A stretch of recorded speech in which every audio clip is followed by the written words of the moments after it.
can the luxury brand industry embrace sustainability and transition into a circular economy?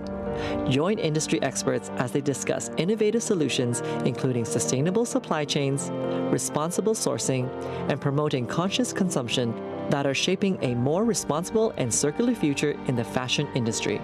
Professor Jose Ternase is the director of the Amsterdam Fashion Institute and a renowned fashion curator, researcher, and educator. With expertise in innovation, sustainability, and digitization in fashion, Ternase is actively driving change and collaboration in the industry through an extensive network of university and industry partnerships. Jingqing Cai is the president of Curing Greater China, driving the group's growth and partnerships in the region. With a background in leadership roles at Christie's and expertise in public relations, Cai is actively involved in various charitable organizations, including Teach for China, focusing on educational equality. To lead our discussion, we have David Ketchum, the founder and CEO of Current Asia. As a marketing leader with extensive experience in digital marketing and public relations, David authored a book sharing insights on new strategies for a new Asia. Welcome back to BODW 2023. My name is Vincent Tang, and to kickstart our afternoon, we have speakers Jingqing Cai and also Jose Ternase, along with David Ketchum as our moderator. Please welcome our panel. Great. Thanks, everyone. Sik Fana. Welcome back from lunch. Hope you had a good one. Before we begin our panel here, we're going to take a look at a couple of videos. So the first one is about the Caring Group. So if we could cue the Caring Group video, please. To talk about caring, I could have chosen gem, gold, glitter. I'd rather go with gesture, the beginning of everything. Going back to our roots, it's intuitive, intrepid, iconic, a story of audacity for 60 years. Our journey, an excursion, expanding the world we know, exquisitely. Elegant, like embroidery. Naturally. Responsibly, it rises, reflecting the realm of nature. Its rhythm. Like hundreds of flowers in bloom, a field of ideas blossoming inside, condensed to a K, as in care and craftsmanship, our keystone of timeless luxury, a kaleidoscope of diverse sophistication, alive and well in all our houses. K, as in know-how, the treasure of our houses, magnified by creativity. It is our vision of luxury, at the core of our values. Caring, empowering imagination. Great. And do you want to set up your video? Yeah. Tell us a little bit about what we're going to see. It's a student movie. We have a minor hypercraft as students explore, the digital realm of fashion. And this is just a nice example. So let's roll the video. Yeah. It's an Amphi video, 30-year students.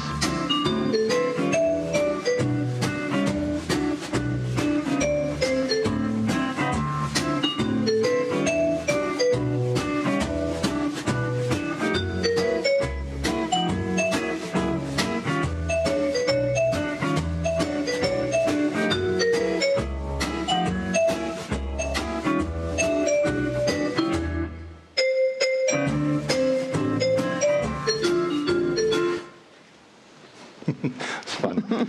So I'm really excited about this session. We have a brand leader with us, and we also have a world-famous academic as well, and I'm excited about today's session. When I think about sustainable luxury, I have to say my first impression is of somebody like flying in a private jet to the other side of the world on a trip they don't really need to take and staying in a hotel. And when you think maybe in an older concept of luxury, you think about excess or indulgence and lots of consumption, right? But I think there's kind of a new concept of luxury that's coming into focus. And also, I want to look both from a brand perspective and also from a consumer perspective about how people look at luxury goods in the context of sustainability. So that's kind of the framework for our discussion today. Maybe Ms. Kai, could you start us off and tell us a little bit about Carey Group? Okay, thank you, David.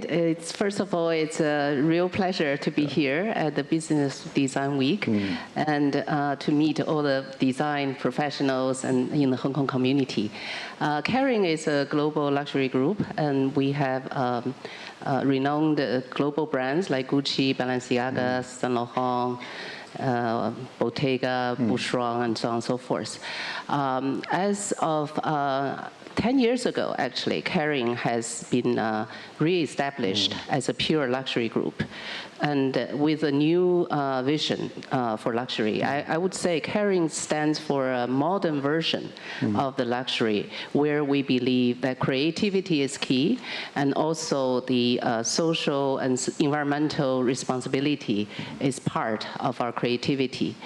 And sustainability strategy for Carey has been a long practiced for over 15 years, starting with our chairman and CEO, Mr. Pinault, who is a very passionate believer for environmental and social responsibility. And during the past 10, 15 years, we have really set out a very bold and ambitious strategy for strategy.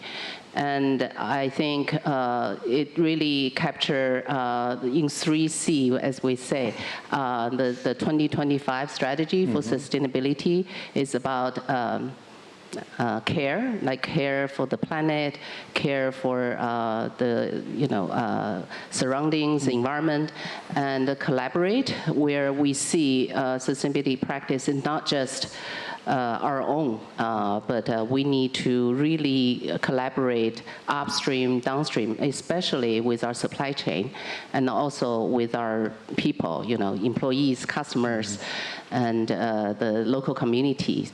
And third is create, where we see innovation is at the core of sustainability. So I would probably just say it here. Based on that, we really have engaged with all our brands, from the design to product to our marketing and engagement with our consumers, because we see this is the responsibility as a group and as a brand to help shape the future luxury. Great, thank you for that. Jose, tell us a little bit about your perspective. Yeah, so, I'm working for a long time as a school educator, and coming back to caring, I used to work for 7 years at London College of Fashion, so we had that collaboration with caring around sustainability, so it was a good opportunity for our students to explore new areas, and at the same time we also co-created with them the first MOOC about sustainability. So education is also, I think, a very important element of moving luxury into sustainability, or maybe accountability, what was mentioned this morning. I'm still a believer that actually the luxury market is still the best concept moving forward, because we need to talk about a product, not about a disposable, and not about what is the one end of fashion, fast fashion, moving to more and more an image, and you buy something to make a picture for Instagram that is not a real product anymore, because it doesn't have the quality in the fabric, doesn't have the quality in the making. And high luxury is a very nice quality product, and it also has always a second life, because vintage is very much, if you buy a Dior or whatever, an Yves Saint Laurent, it always has a second life, a third life, and the product is also still valuable 20, 30 years after you bought it, and it's always beautiful made. So the craftsmanship is already, I think, an element why people take care of it, and it also has a story that people just really believe, it's something precious and not something like an ephemeral trend, something that you also can throw away after half a year. I love that before lunch, that description of the exhibition where people were talking about the 2 rugs, and once they learned the story behind the rugs, they valued them more highly. And I think that's especially true in the luxury sector as well. Yeah. Every brand has a story to tell. Yeah. So let's talk a little bit about the consumer. Are we seeing today that luxury goods consumers are looking for sustainable products and sustainable companies? Is that part of their choice? Yeah. Can I go back to one thing? Because I used, the classical brands always used to think that they were only craftsmanship, and innovation wasn't part of it, digitalization and I think more and more it is the case that they embrace the innovation side of it. So that's just coming back to that part of the question. So I think, and also they co-invest, they help to co-create new types of fabric, but also in the digital realm and digital product development, I think they take their role at the moment. Yeah, there's some great examples, weren't there, before lunch? Yeah, talking about the MOOC, the first MOOC that we did with College of London, we actually localized the content in Chinese language and posted on the Chinese MOOC platform with Tsinghua University. This is in 2019. So during that phase, we also worked with Tsinghua on a research market survey on sustainable consumer trends. And this is during the COVID, right? So we actually engaged with 1,000, random selected samples for this market study, and Tsinghua has a dedicated research firm. And during the findings, I think there are a few very interesting conclusions. One is really over 86% of the customers that we research has expressed desire to buy sustainable products. And over 70% are willing to pay a premium for products. And if you look at the samples which we conducted all nationwide, the most conscious consumers with sustainable in mind are primarily in the first-tier cities, and they're millennials or Gen Zs in particular are very passionate about the sustainable products, and they sometimes even look at that feature more than a brand. So the first question they ask is, where the material is from. Can I see the sort of labels or different standards that really show the brand is taken care of environmentally. And also, they are very influenced by both brand and social media. So for like over 60% of the respondents were saying that the made them aware of sustainable products is the brand and the description, the storytelling by the brand. But KOLs, the key influencers on social media is also very important sort of factor for setting the trend for sustainable consumption. So, and in China, this is particularly interesting as well. The young generation, they are very looking into, or more proud now to look into the Chinese roots. Chinese brands are being very proud to be promoted. And in the Chinese brand, there are a few good examples, like Icicle, for instance, like Erdos, right? They actually use more of these sustainable products to be part of their design and the marketing. And you will see they are quite broadly embraced by Chinese consumers.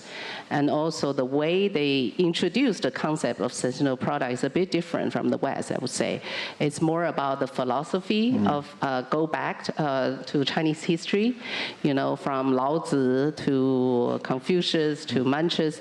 There are endless, sort of idioms or philosophy that shows the harmony of nature and people, and to, basically the unity of your concept of being and the concept of doing, So I think all these are being partly rooted already in the Chinese culture.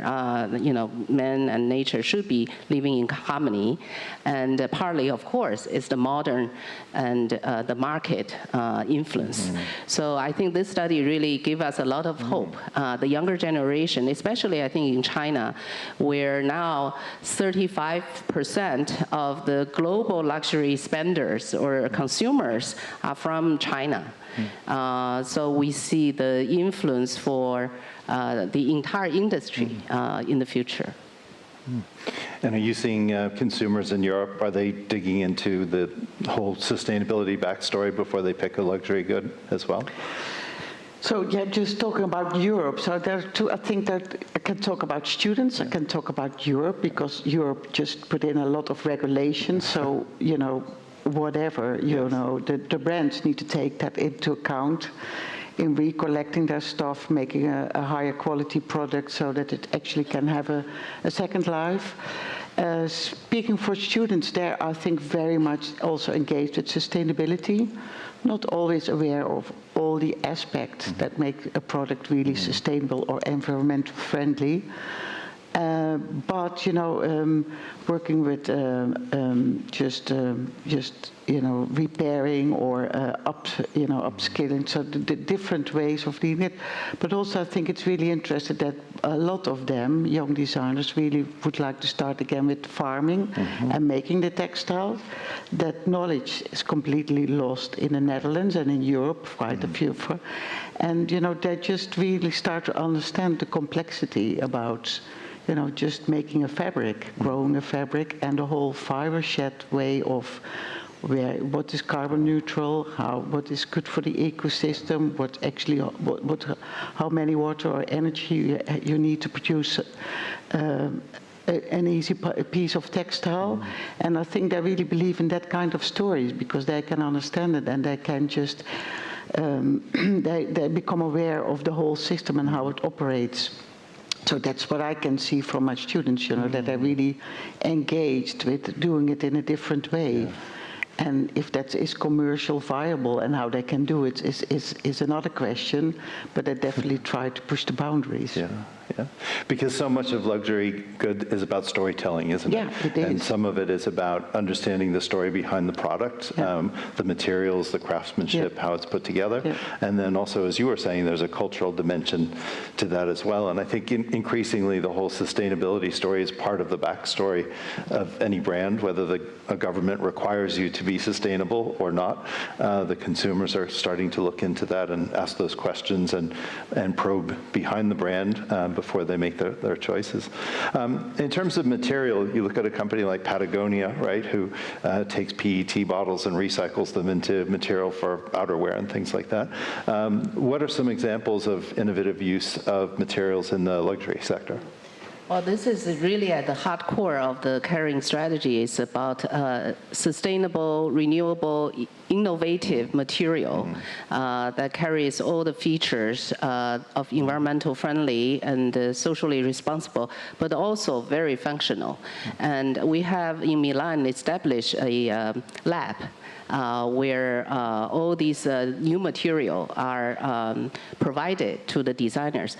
And there are already over 5,000 different solutions, be it textile or trimming or different technology solutions to take care of the raw material all the way to the processing. So where we believe that as part of the circularity is about regenerative sourcing, which means, while you are consuming resources, you are also giving it back and sort of make it completely regenerate. There's a concept of Earth's overshooting day, right? So, like this year, 2023, August 2nd is already the date where marks that human activities consume more resources than the nature can regenerate. So that's very alarming to all of us. So as an industry, where we actually contribute a lot of the environmental impact, we need to really fundamentally change a lot of the way how we source and how we manufacture, how we produce, and how we use to make sure that we extend the product cycle and resource cycle to be most efficient as well, not overproducing, how to be more precise in production so that we don't have overstock. And we have a lot of technology to forecast for that in today's AI technology. So all these are very, very important for us. And the new Material Innovation Lab also put the design creative team at the hard core of this whole supply chain or the value chain, because we believe really it ought to start from the design phase.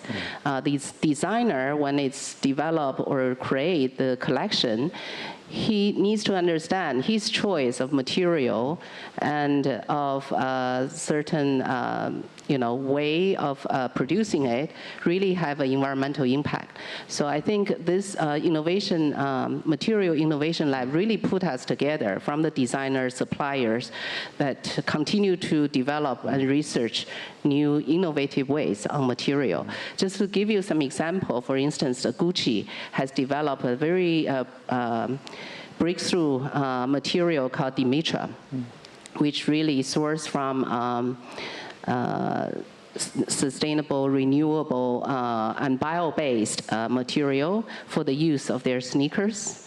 And it become functionally very, top, like a vegan leather is really the top functional leather feel and look as well. And yeah, so also we, other brands like Boucheron, which is one of the, very classic Parisian jewelry brand, they have tried a new material called cophalit, where they use actually a industrial sort of side products, and then sort of through the very, using high heat process to become a new charcoal black color, and they put that into their very iconic product collection. And this is what they call a micro way to show that how material for even jewelry brand very care about the preciousness of the raw material, can use what they call overlapped material from industrial cycle to make something beautiful. So there are plenty other cases like that for carrying brands.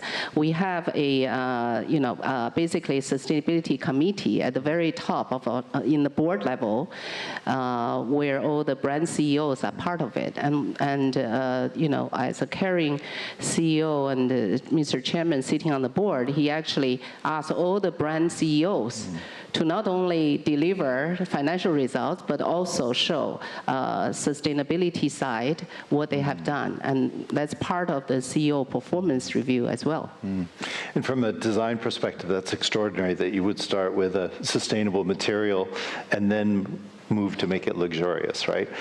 Maybe in the past people would have started with gold or silver and then went to make something beautiful or come up with a beautiful design and then figure out what material to make it from. But to lead with a sustainable material is really, really interesting. Yeah. And I think it also is going to change a little bit what the designer, the role of the designer, because you really need now to, and of course you don't need to have all the knowledge, but you need to have like some, there is a world in IT, there's a world in data that are coming in that you need to have taken into account, sales data, but probably also prognostic data, but at the same time also engineering or biomaterials. So you really have to widen up your scope. You're not like the designer who feels this is coming into the air. Right. It's much, much more. And also the story or the product you're making, it has probably a completely different storytelling than it used to have. So I think that definitely is also a shift, and definitely some, for me, it's a sort of, an understanding that we need to teach our students different element and a different context and a different world where they actually have started to work in. Well, and I guess today's designer would have to know about supply chain, right? And think about manufacturing methods. Yeah, and much more about fabric, understanding about fabric, Yeah, and where that goes. Yeah. And I think Kering is doing some interesting things with innovation and stimulating new developments in fabric and technology. Yeah, I think in today's world, the designer has a very exciting job to do. It's more than just aesthetics, more than just product design. It's really you have to gather all the most innovative solutions through technology or different craftsmanship and how to make something new and something creative, but something with the luxury feature and timelessness in value. So they are no longer in the ivory tower, as you say. So for instance, to foster more of this innovation, in Kering globally, we're trying to really working with a lot of young startups. This happening in Europe, like in Amsterdam. We have a Fashion for Good, which is an acceleration camp. And Kering has worked with more than 100 of these startups, constantly scouting and identifying new ways in material, in technology, in processing to tackle the most, I would say, pain point in this whole supply chain issues in our process. And in China, since 2018, we have launched a Kering Generation Award for Sustainability Innovation, where we think definitely is a great way to foster entrepreneurship and also the technological innovation and business model innovation in this part of the world, because we think China holds a very important key for sustainability for the world, because China is, first of all, one of the largest manufacturing base for textile. But at the same time, in the past 20 years, it becoming more and more a big, I would say, single country, probably the largest consumer market as well for luxury. So if you combine both the industrial supply end as well as the consumer end, and really transform the market, the industry to be more sustainable, I think the contribution to the whole world would be quite big. So it's with really this vision, we continue to really scout these innovators. So we had already delivered 3 editions for this Sustainability Innovation Award. And each time we have a different theme to highlight the sustainable key pillars and concepts. So like in the most recent 2023, in October during the Shanghai Fashion Week, the award was focusing more on circularity, and where we set out a criteria for the young startups to apply. Basically circular design, product design, and circular raw material, and circular new business model. And the top winner is very interesting. I think it's very inspiring as well. It's actually 2 entrepreneurs from Hong Kong, but they set out a company in Jingdezhen, which is the Chinese ceramics capital for many 100 years. And they really tackle this issue of ceramic waste, because it's something not degradable.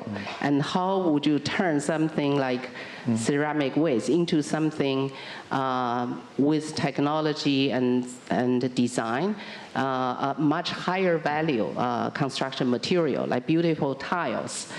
And it's extremely exciting and 100%, I think, fit for what we're looking for from design, aesthetics, and technology perspective, really transformative.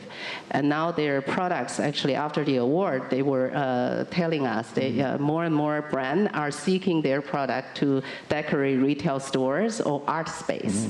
That's something that we want to see, and I think it's something very exciting to share with the global fashion industry. It's also very modern.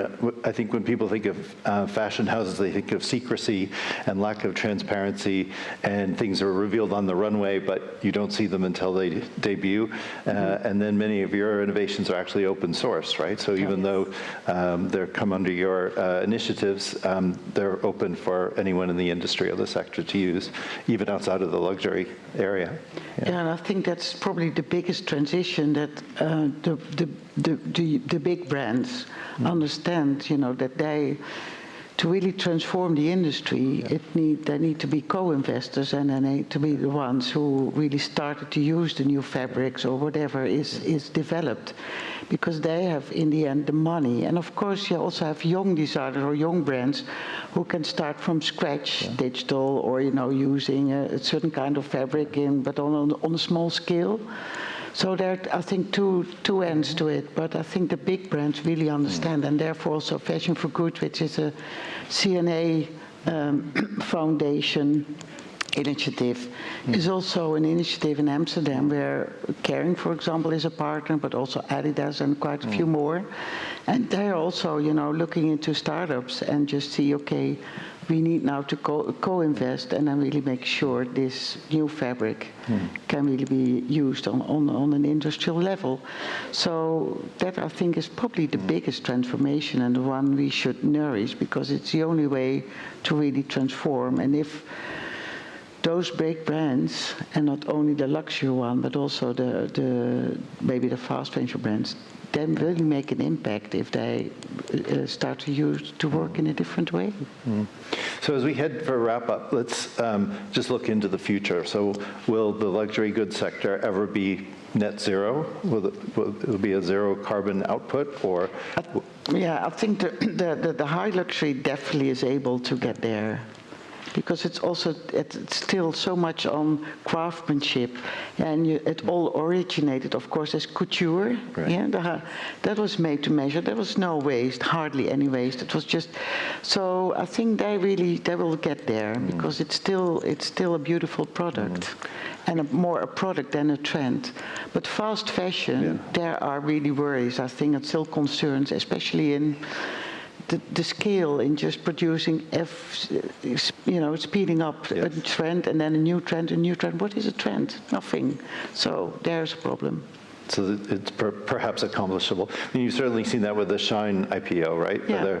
The sustainability of fast fashion has even gotten into their business affairs, and with lots of people questioning their sustainability. Yeah. Yeah. You know, in Europe, the fast fashion is quite concerned, because they think, when I am responsible for the product and I have to take it back, does it have enough quality to do something else with this product that I'm throwing on the market? Right. So they're working on bring things. Something other than just being upcycled, or Is it even, or is it too difficult in how it's composed? Can we ever, bring it back in a circle? So they have a lot of questions. Yeah.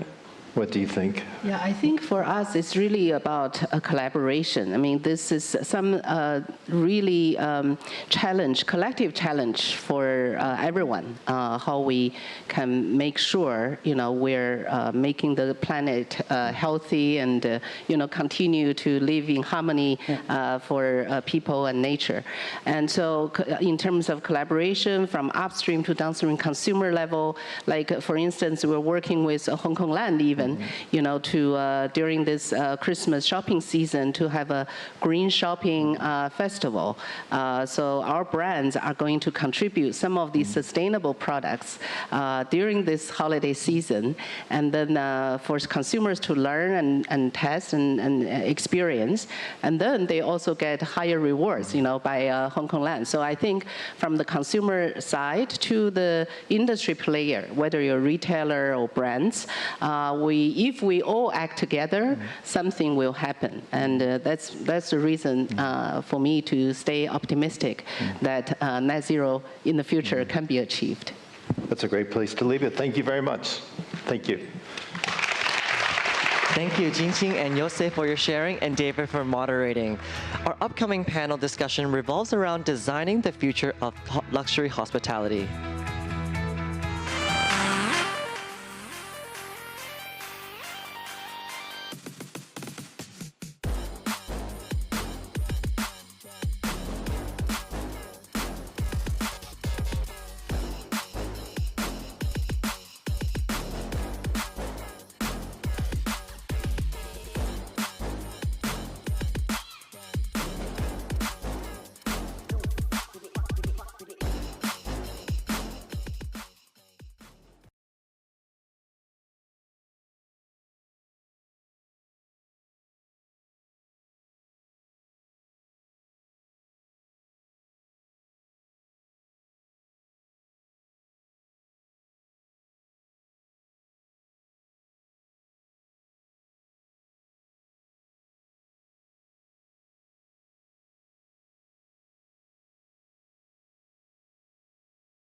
Discover how design in the global hotel and restaurant industry is meeting the evolving needs of consumers, while technology, sustainability, and wellness shape the future of luxury hospitality. Sue Sim To is a highly skilled and visionary interior designer known for her creative work in designing high-end hotels. Collaborating with renowned hospitality brands beyond Asia, Sue's ability to blend aesthetics with functional and commercial considerations has made her a leading figure in the industry. Ed Ng is a highly regarded creative designer known for his work at AB Concept. With a deep understanding of both Eastern and Western influences, Ed has spent the past 20 years designing innovative spaces for prestigious clients in luxury, hospitality, wellness, and F&B sectors. Jill Goh is the general manager of the landmark Mandarin Oriental, Hong Kong. With a successful 30-year track record and noticeable achievements, she has transformed the hotel and led it through challenging times, earning numerous awards and recognition. Moderating this panel discussion is Kathy Feliciano Chun, the managing partner at Affin Partners Greater China, a brand communications consultancy specializing in design, hospitality, tourism, and wellness. Joining us in this panel is Ed Ng, Jill Goh, Teo Sue Sim, and moderator Catherine Feliciano Chun. Please give them a warm welcome. Good afternoon. I'm thrilled to have this esteemed panel of peers with us who over the last several decades have been designing and driving hospitality experiences for us. Jill, hello.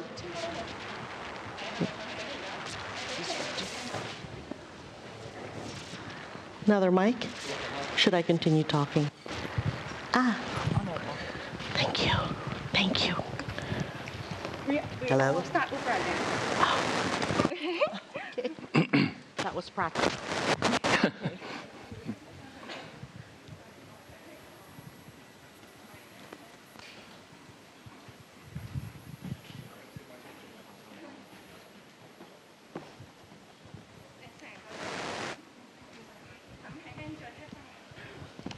Please welcome our speakers for today.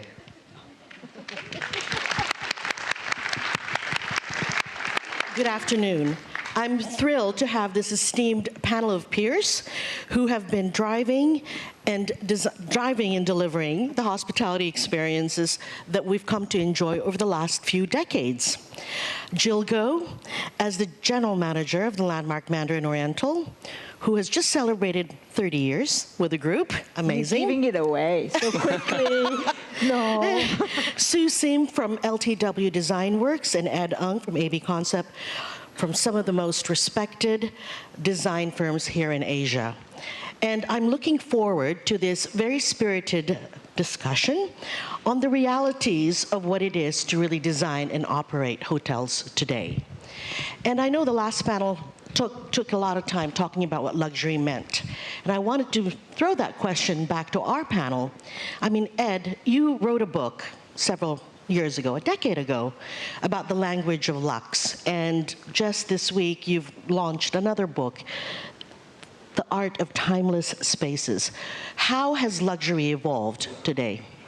Well, I think the luxury today, people are very concerned about experience is definite, but I think people are also more concerned about the story behind, and then also people are very care about what are they taking away, not just you're spending a great time there, but what's the story behind, but what you take away from this from your stay in the hotels.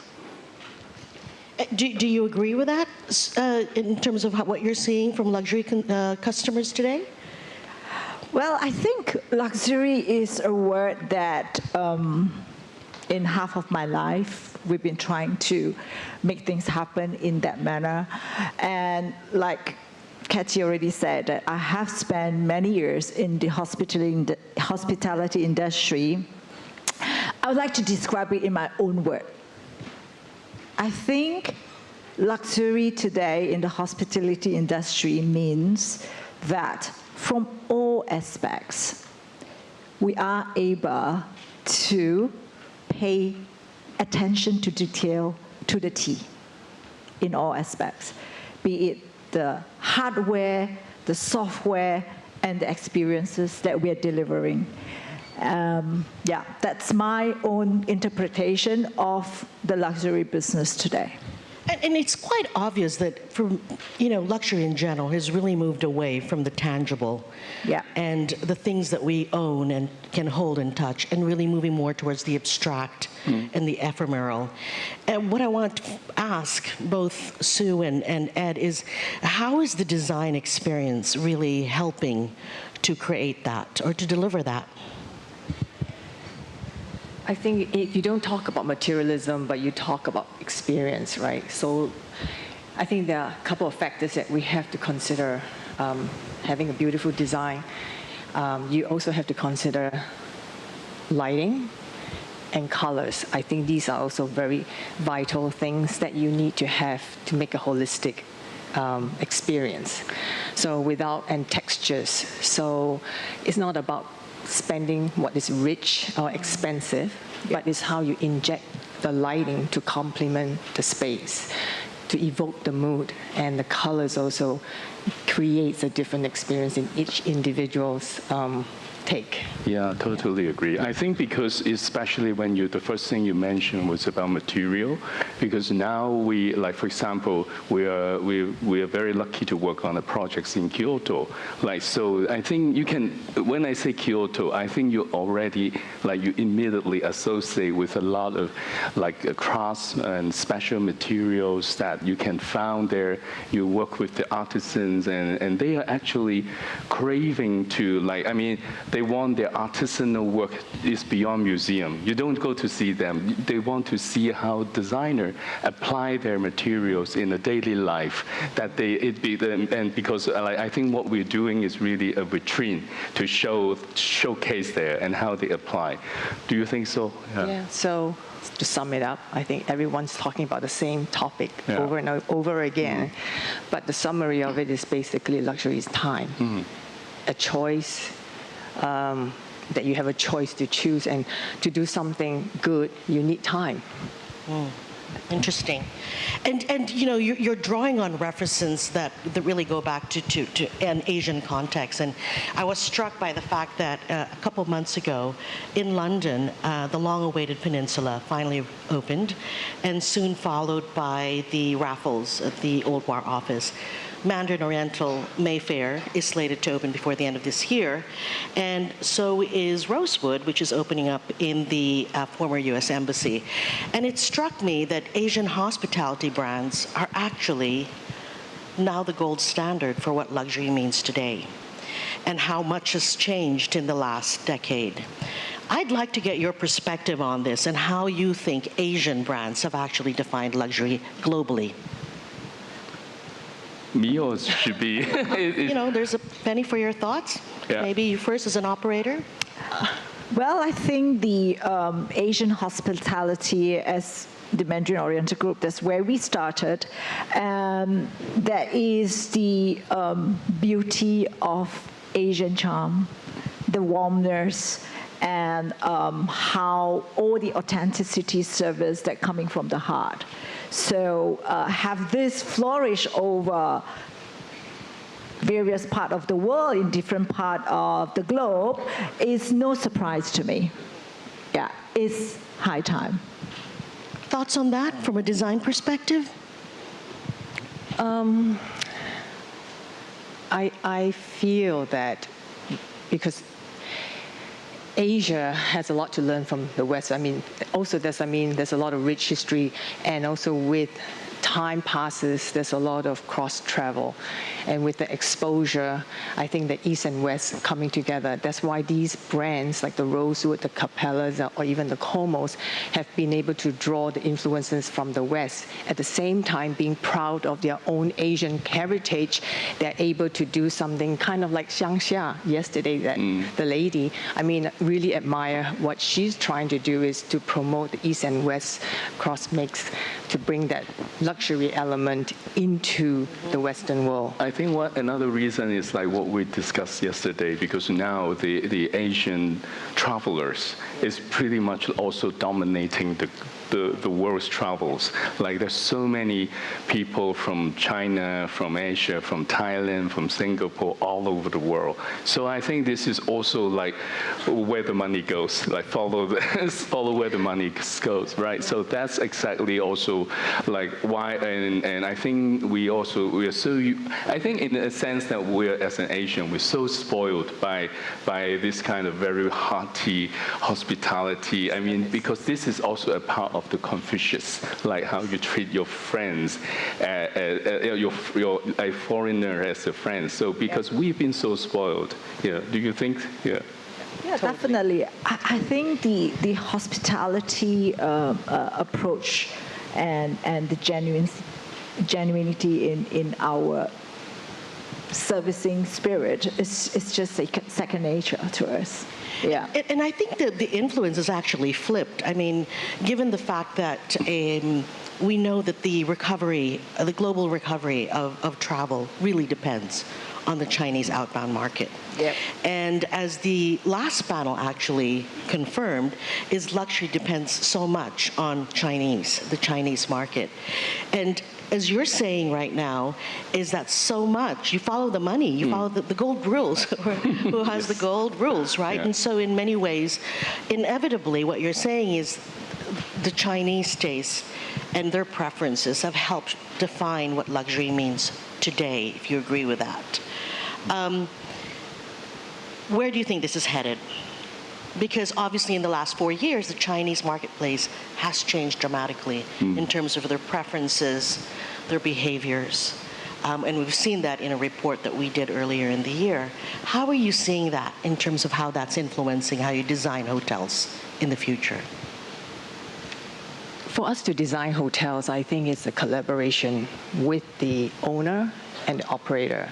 So it's not a singular entity that we can make a decision, unless it's a lifestyle brand or a single owner that you can draft or craft the concept. So it's very difficult to say or pinpoint, right? But I think the important thing is the young travelers, I think they like to know a storytelling that you design with a soul, not just decorate. So, and also, I think art plays a very important part in in the hotel industry. Unfortunately, not because of cost. Oftentimes, that doesn't really happen a lot. Yeah. But we're always trying to encourage and educate the owners to spend the time, even if you cannot purchase something that's expensive, but you can promote locally a craft that you can help to inspire the next generation to understand that it's okay to be an artist. It doesn't always have to be driven by money. Enjoy. Yeah, I think that also, of course, I've been seeing many panels and discussions about the sustainability. I think that, on the other hand, it actually loops back to the same thing, because the social part of it. Like, so I think we always say about luxury, it's about comfort. But if you flip the scenario to look at it, the hospitality is also the city has to be comfortable to have your hotel there. So the hotel has to become a part of the fixture. Like, so it has to form an ecosystem with the local restaurants, the local populations, and I mean, especially for more like special locations, or maybe population is not too many, like the project we finished in Portugal, like how they can work together with the winery, with the restaurant, and bringing people around, and then bringing the wine here. And I think that really makes a hospitality, a hotel works. Yeah. I think in the Chinese traveler trends in the recent year that we have seen, they definitely have become very sophisticated. They're going for very unique experience that is unlike that early days that they just want to go to a very popular tourist city to do shopping and just to tick the box. They are looking at very unique experience totally. The hotel became a hub for them to explore, like the whole experience about where they travel. But to offer a Chinese breakfast is important to start their day. Don't we know that? And so there are a couple of points that you actually raise and you bring up here. Is the role of hotels going forward, especially in the context of how urban landscapes are being reshaped and redefined. And the other part is actually having a mindset for who this next generation of travelers and hotel guests are. And, you know, in our prior discussions, I asked you, who exactly are you designing for? Who are you designing for? Myself. I always try to put myself in the end user. What will I want to do and how I want to see the space. Sometimes I stay in hotels where it's massive space, but it's not fully utilized. And, you know, beautiful land, but they overcrowded it just to make the sales. So could it have been shrunk down? Could you have given less amenities or take away something to allow the guest experience, which is the space and Right. Totally. Yeah. I have many colleagues here today. I always say the same thing. Like, first of the thing, if we came up with design, so we have to ask ourselves, is it really appealing to myself, to yourself? Like, otherwise, I mean, because we have to convince ourselves this is really nice. If I see this one, I really want to be there. I want to dine here. I want to travel here because of it's so special. But if you can't even convince yourself, then let's keep continue to design. How do we know, though, that the next generation of travelers are aspiring for the same things you value? Well, I think that actually has the sixth senses that every designer should have, because we have to imagine ourselves like if we are if we are a business traveler, or if I'm a leisure traveler, if I'm a mom of 3 kids who want to travel, we have to imagine. So I think we always confuse about creativity and imagination, but I think actually imagination is as equally important as your design skill, your aesthetic, because you have to imagine what if you are. Then do you like it? Yeah. What if you were 22 years old again? Would you like his that's space, actually right? a good way to do it. I think, Kathy, you have brought up a very valid point. Sometimes when we design a hotel, we have to be so careful that we need to make sure that it is timeless. You don't just go to the current trend, the current market segmentation that you're focusing. So you need to make sure that the design is timeless, that can fit to different demography and different preferences. But that's the ideal, because we do know every 10 years it needs to be refurbed, right? The reality is we aspire you to have a good ownership. Every 10 years you get to renovate your hotel. Not always. But so I want to move the topic a little bit to about customer insights and trends in general, and how, I tend to think that the hotel industry is very slow to adapt. That's because you're managing multiple stakeholders, right? So with that in mind, I mean, we're in a very disruptive moment. Customer values are changing radically. And we know that there are certain things that no longer apply. Design codes, guest journey experiences, and so forth. Are you seeing this? Like, for example, Jill, you're in the front lines delivering this experience every day. What are you seeing that we feel like, we need to rethink how we're doing this? Yeah. I think in today's travelers' habit and expectation, efficiency is definitely key, and technology can help to a certain extent to minimize all the processes and make sure the services are seamless. And we just have to be proactive in anticipating the needs and make sure that we are not just imposing the procedures and processes onto the guests that we want to, right? So we need to be very agile, very proactive to manage all this expectation of the guests. But from a hotel design perspective, where do you think we're getting outdated?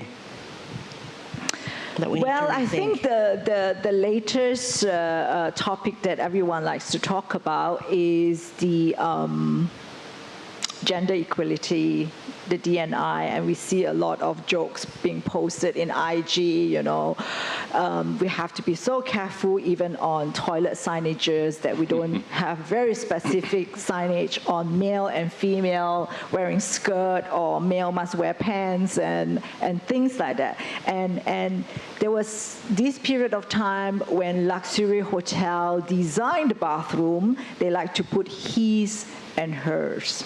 Right, so maybe this thing doesn't sort of being appreciated by our guests nowadays. So we just have to be mindful on some of this preconceived idea that we want to impose to our guests.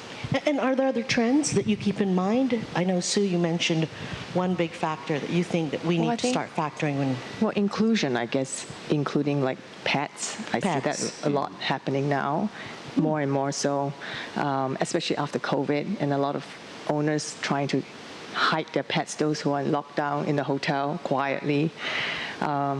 So that's something I see that will be the next big wave. I'm sure in Europe and other Western countries is already part and parcel because that's their culture, right? But in the East, I hope to see more of that happening.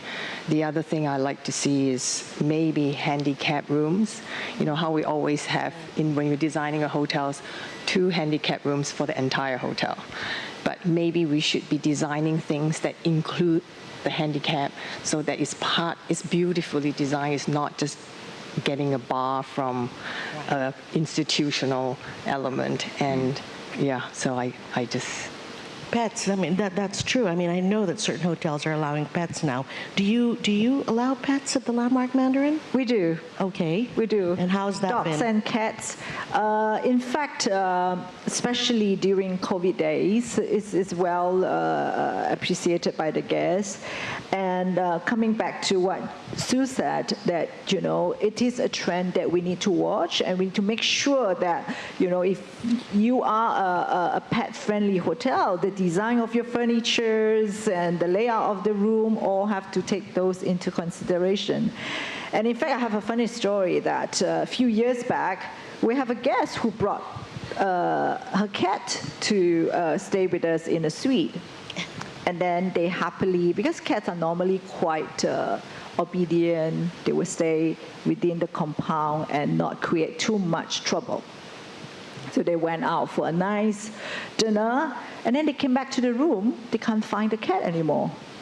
And then they asked us, what happened to my cat? We say, well, we didn't see anything. CCTV. We look at CCTV, no movement, nothing.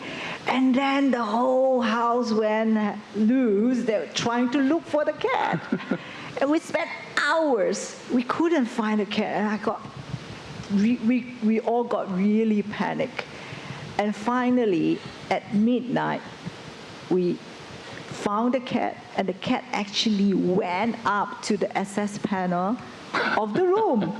And you know, cats is very smart. I don't own one, but I've heard so many stories about cat. The cat managed to jump and push the access panel and hide herself up there. So, well, something to keep in mind. Something to keep in mind. Designer, make the access panel less accessible for the pet. So I want to move the topic a little bit to the age-old discussion about high touch versus high tech, especially in the increasing role technology plays in how we deliver the hospitality experience. We did an informal survey before, and asking an audience at a design panel what matters most, and this is to a room full of designers. Is it service or is it design? What do you think they said? Anybody care to say anything? Service? No, nobody's saying anything? Yay. Service or Service. design? Service, right. Yes. Which right now is obviously the biggest threat facing the industry. So tell us how you're solving this. I think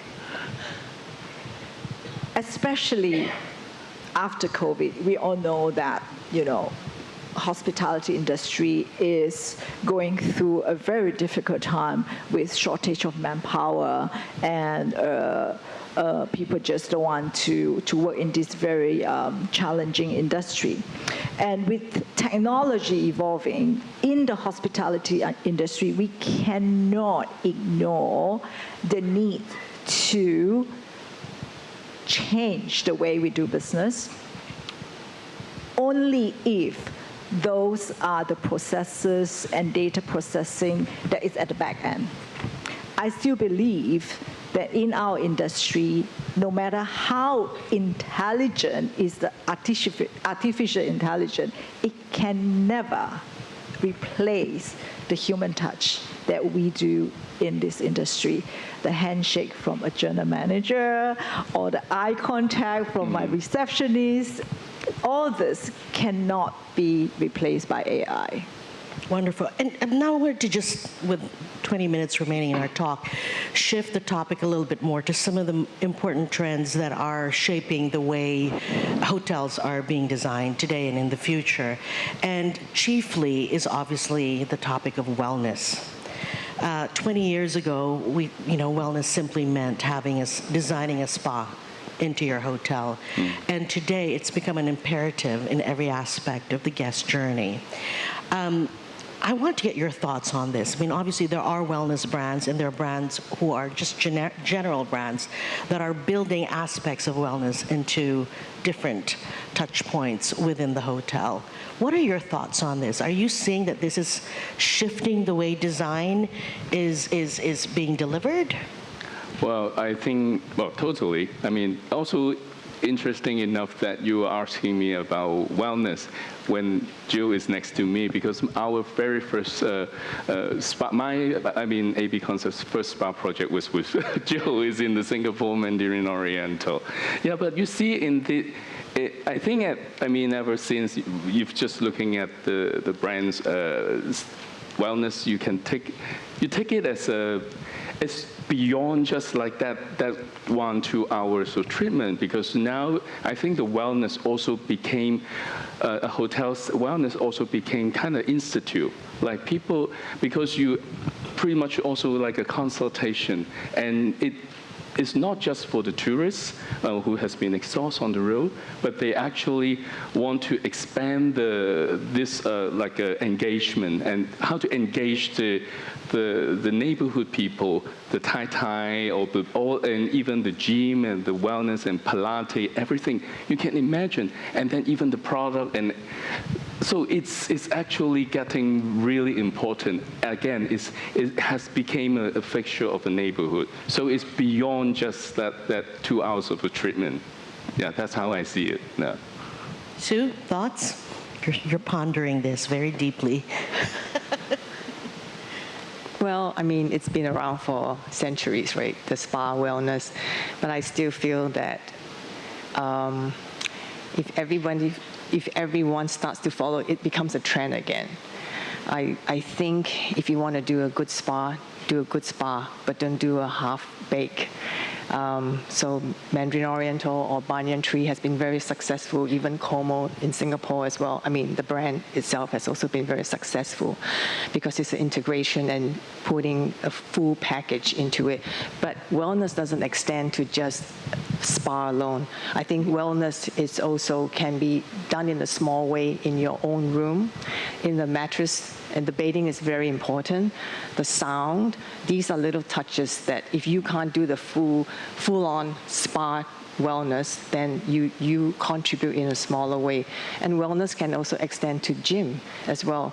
Like the Equinox Hotel is another way, or even community connection, mindful exposure. that's also part of wellness. So I think there's many ways to explore what you're saying. Now, with sustainability being the central theme of our conference this week, I wanted to turn our attention to that, especially in the context of the fact that the travel industry, as we know it, is really one of the largest contributor of pollution, waste, and carbon emissions. But the reality is what happens behind the scenes in your discussions with hotel groups and operators and property owners. How much is sustainability front center in the process of commissioning projects? Very little. Can you say that louder? I totally agree with the other gentleman. Lucas was speaking earlier, and he said sustainability is bullshit, and I totally agree with it. Because especially as interior designers, we only play like a little tiny component of it. It's the investor has to believe. They have to lead ground up. It's really from ground We up. can propose a lot of things, but the brand itself says tile is cheap. You have to use marble. I mean, what do? So, we try to encourage and educate. It's okay. You can still have really good quality. And, I love all these new materials that's coming up in the market, but unfortunately, I think Asia is still not fully aware of what's available for us to use and apply in the hotel industry. And I would really love to do that one day for one of the hotels. I tend to agree with Sue because it takes two hands to clap. And we all know that in most products, when it's a sustainable product, it costs more. It's the same thing for us, and everything that we have to do in a hotel that is following the sustainable product, we pay 1.5 times or 2 times more. So the commitment to want to do that comes from all the key stakeholders. Not just you can decide. It's something that's happening, but it's still dragging. So I would love to see something more. But I think from a hospitality design point of view, I would think, okay, yes, as we just say, it's really from ground up. But from our standpoint, because sustainability, we're talking about environmental, social, and economical. So environmental-wise, so maybe the way, like what you just said, the material, the sustainable materials, I think also because I've been working, again, almost 30 years, so then I can see in the beginning of the hospitality, when we're doing this kind of ultra luxury, we would look for the very exotic marbles, very exotic leather, something really where to find natural material considered as a luxury. But since the whole education, people's aesthetic has been changing because people are now more aware of this kind of this circular economy, and also start people looking at maybe a abundant oyster shell or even driftwood. These are considered as junk. But now you find a way to put them together so beautifully, so it can be as beautiful as an exotic marble. So I think that's the whole is an education. It's a two-way street. So basically, people are also educated to appreciate the different aesthetic of a different material, and how do we apply in this kind of luxury hospitality. That's how I also seeing the movement. And also, I think from an operational perspective, it's incumbent on hotels to take this on, whether it's changing the way you deliver the guest experience to ensure that it's really being led by hotels, would you say? Because you were one of the first hotels to actually give up plastic bottles years ago before we're actually moving towards regulation. It is a journey, and we're glad to be pioneering in many of these initiatives, and single-use plastic is just one of them. In a hotel context, especially with the Mandarin Oriental Hotel Group, there are 4 key drivers that we set milestone for all the hotels within the group to achieve. So one of them is the guest aspect, the colleagues aspect, the planet, and also the community. So in fact, this year, as a group, we want to encourage all our colleagues to participate more and to be aware of what the community needs, the less fortunate, to play a part in the charity and so on. As a group, we have allowed every colleague to have 1 paid day a year to take part in all these meaningful activities. So the colleagues appreciate it a lot, because as a single person, you say, okay, I want to join a certain charity home in Hong Kong. It's not possible. They will not open the door for you. So as a company, we could do it properly for the colleagues. Right. So those are the part that we play on the sustainability. And what you're really talking about here is the S in ESG, which is the social component, and it's often really, not focused enough on, unfortunately. I want to make sure that we have enough time to talk about one particular question, because we only have 8 minutes left, much to Sue's relief. And that is, we're in the midst of what I call a brand explosion, right? There are at least anywhere from 12 to 15,000 hotels in development all over the world today. Unbelievable. And we know that design is often the tool to use to differentiate these brands. But it's been increasingly difficult to really tell one brand apart from the other. What do you think hotel groups are getting wrong or right about this? And this question, by the way, is directed at the designers, not our hotel brand here. Okay, but you will have something to say. All right, no holds barred. Come on. Well, it's. For us, because maybe you also see on this flashing slide behind, and because I'm looking at brands as like a different experience. It's kind of like what mood you want to. Do we need all these brands? No. Well, too much, and being too much, or do you actually need it? Is different. Yes. Right. Maybe if being too much, probably, but because each brand has under their own umbrella, so they all need to cater for different sectors. Yeah, from the classical luxury all the way to the affordable, also to the and also they need to work on maybe existing property. That's why they all have different things like luxury collection or Unbound, and these kind of things that is something that also has a reason to do so. Yeah. Sue, I know you feel differently. You're just going like this the whole time. No, actually. There are so many luxury brands, and it's very difficult to distinct themselves from the other, right? So I think the only way, the design essentially is how to create something that is timeless. And I think it has to talk about the sense of place. That's most important. Yeah. Because only then, again, you've got to give a purpose and a form and a function into that hotel. So it doesn't matter, from a Waldorf to a Four Seasons, they're all beautiful in their own right. But I think it's the story behind and how it was created that gives it its identity. Yeah, I think this question is really from the hotel side to answer. It is, but yeah. Well, the Mandarin has only one brand. Yeah. That's right. So that's the answer to your question. All right. So I wanted to end our session with some more personal question. When was the last time you were wowed by a hotel experience? Very quickly. Where was it? Why? My one was at the Bengawan Giri, if anybody has been in Ubud. In Bali.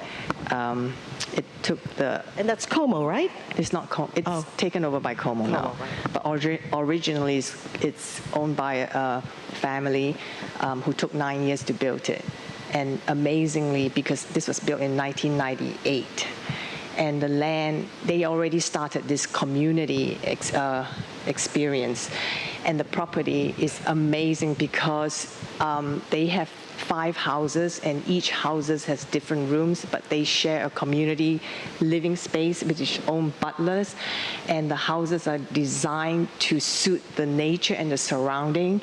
And it's the inside and outside nature, the whole experience that is wow. They also grow their own vegetables. It's like a little village, which at 1998, at that time, I think there's a vision, a foresight. And when I walked in, I never forget about it. Absolutely. Ed? Well, can I twist your question from last wow to lasting? So my lasting wow must be like about 17 years ago when I first went to the Karizawa Hoshinoya. And that is actually the induction point why I fall in love with Karizawa and why I'm living there now. Yeah, so that was like the time that By the way, he has a guest room, guest house.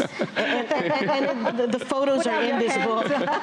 Yeah, so because I think that is like, why it wows me is because it doesn't have like a stunning view, but it's kind of the concept about creating small like villas around this beautiful point, and then how magical they float the little like a candlelight in the evening. And I think the whole thing is just like you create your experience really within the forest. Yeah, so that's how And this is an interesting brand that's also taking a Japanese brand. And that was actually the birthplace of the Hoshinoya, and now Hoshinoya became global. Well, it's now in Bali and I think Taiwan, if I'm not mistaken. Yeah.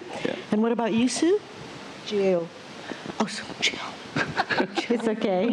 Because I'm focused on Sue. Sorry about that. Some say we look like sister. I was on a revenge travel with my husband this summer. We actually visited 7 hotels in 3 weeks in Europe. That's work. That's not. That's not a holiday. Holiday. So I must say that one of the newly rebranded property in Europe, one of ours, Mandarin Oriental. Plugging this. Yeah. Okay. Really, really wow me. That building was built in 1907. Where is it? Yeah, in Lucerne. Mandarin Oriental Lucerne. As you can imagine, a palace that was built in 1907, and then we redid it. And I must say that when I walk into the space, the public space, the guest room, how clever that they blend the historical part with the updated touch and the craftsmanship, and how clever they were to keep some part of the hotel that they have such beautiful story to tell about the hotel. So it was really a wow experience, because I know how difficult it is when you have to redo a building that was built in 1907. Apart from that, of course, my husband was very wow because there was a casino next to the hotel. Now, I wanted to end this talk very quickly on your bucket list, because after all, I mean, this is all about inspiring our love of travel. And with all of us, getting back on planes and making up for lost time, what remains to be on your bucket list for 2024 in terms of destinations? I want to go to Xinjiang. Yeah. Xinjiang, wow. Yeah. So, and then also I want to go to Copenhagen. Yeah. So that's hopefully my bucket list. Great. Yeah. And I want to do the unbeaten track. We did Iceland last year, so I'm hoping to do walk Japan, actually, do a trekking. And come and visit me. Oh yeah. And I think that is for the rest of the audience. Because before, while we're still able, we only, I don't know, I mean, for myself, 20 good summers left, 30 good summers left.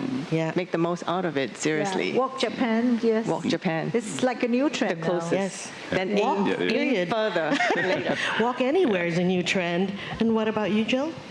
Oh, you're going to say again that I'm just going there for work. No, the next place that on my bucket list is Costa Navarino in Greece. We just opened a hotel there, and It's like a dream. Only 16,000 people in the city, so I can't wait to visit this beautifully open hotel this summer. Yeah.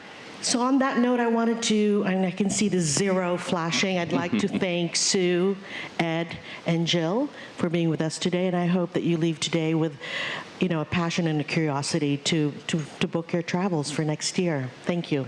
Thank you. Thank you. Thank you. Thank you. Thank you, Ed, Jill, and Susim for your sharing, and as well as Catherine for moderating.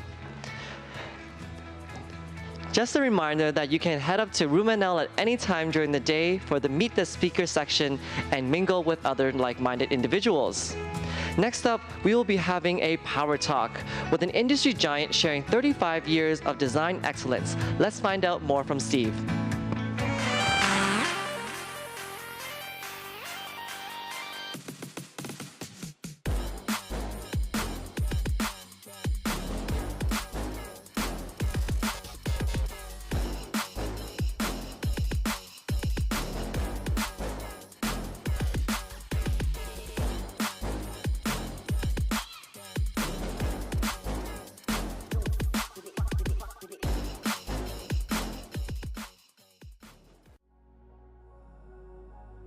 我哋覺得設計其實係空間同埋人嘅之間嘅橋梁嚟嘅，而我哋喺室內設計個會所嘅時候咧，刻意將嗰個室內同室外之間嗰個隔膜咧係打破咗，而且用咗大量嘅水平線嘅設計語言，希望將嗰個大自然嘅柔和咧帶入個會所入邊，令到人咧覺得同大自然咧係融為一體嘅。人每日喺自己嘅居住環境裏邊都會得到一啲 experience。設計嘅空間係要有前瞻性嘅，能夠考慮未來嘅使用，而設計就陪伴住人一齊成長。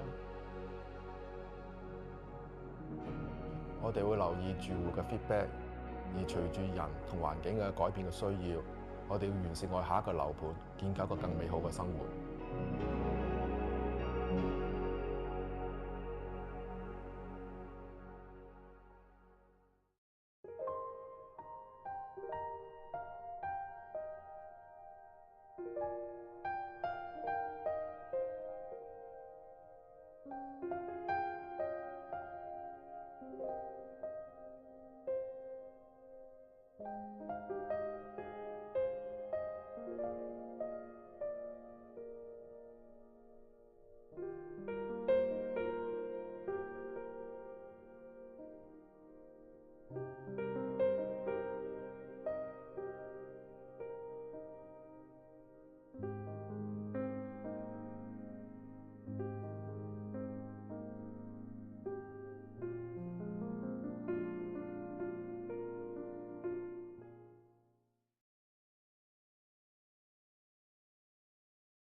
Welcome back to BODW 2023 Summit. Next up, we have a power talk by Steve Leung, BBS founder of Steve Leung Design Group Limited and one of Asia's most celebrated architect and interior designer. His remarkable portfolio spans across Hong Kong, China, and Asia. Get ready to immerse yourself with the masterful fusion of Eastern tradition and Western sensibilities. Let's hear more from Steve.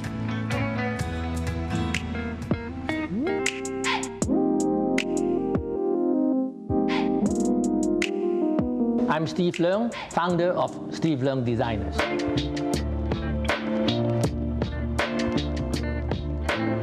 Game-changing is a gamble, but I think it's more important is the game-changing mindset. Whenever you want to do something, you know for sure you're going to win. If I really need to pick one project, that would probably be Symphony Bay. My first ever show flat design in Hong Kong back in 1997. At that time, I can still remember most of the show flats were designed in Western classical style because it was generally believed that only classical design means luxury. But I think, is it really true? Maybe we can have more choices for our end users or for different projects. I want to challenge this prevailing conventional wisdom. As such, I designed to adopt a contemporary, minimalistic design approach and make generous use of inexpensive natural elements in designing my show flat for Symphony Bay. It was perhaps a risk and a gamble for both the client and my own reputation. But I think someone has to have the courage of doing it. When the show flat was completed, it was well received by the Hong Kong's highly competitive residential market. And after that, we start seeing more contemporary design in the market, and it's my pleasure to see more game-changing design in the industry.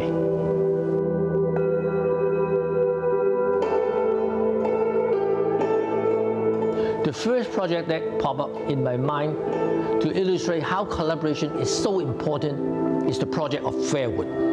The phenomenon actually became a case study on how branding can save and improve a business. It actually is a holistic approach from logo design, manual design, music, uniform, and also in the three-dimensional interior design. So when you have everything add together, the effect is actually very powerful. And I think that is what I call rebranding in three-dimensional scale.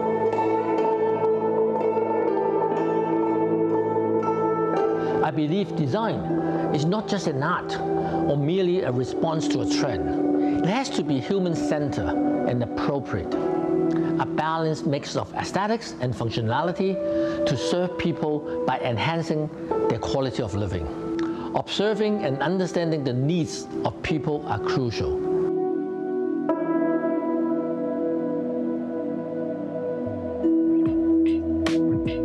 The hardest thing in design is achieving a balance in the sense of staying true to your own design vision and language, and yet keeping a flexible mindset towards client and final users' need by providing a design outcome able to cater to these specific requirements while holding a solid aesthetic value.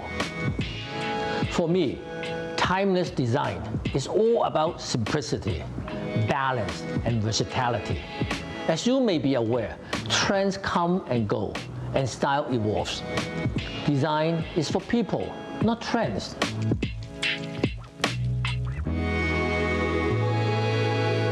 God is in the details. Simple designs with attention to details tend to last the longest. I always prefer design that is simple yet refined, practical yet with an artistic touch. I believe that is the key to longevity.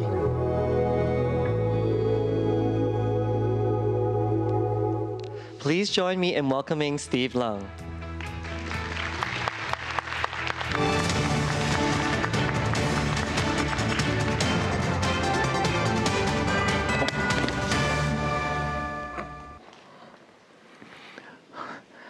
Good afternoon, ladies and gentlemen. First of all, let me welcome you to our BODW 2023. I hope you do enjoy the video you just seen. I'm going to elaborate on what I have said in the video. As you all know, the theme for this year is game changer. So let's be a game-changing designer. Game-changing is so important in designing. But I want to tell you what I think about this title. First of all, when we do design, normally there is a trend, there's a formula, there's certain ways that people think is 90% correct, 90% right. So I think a majority of the designer always try to follow the trend. Not only the designer, but also the client. They think, excuse me.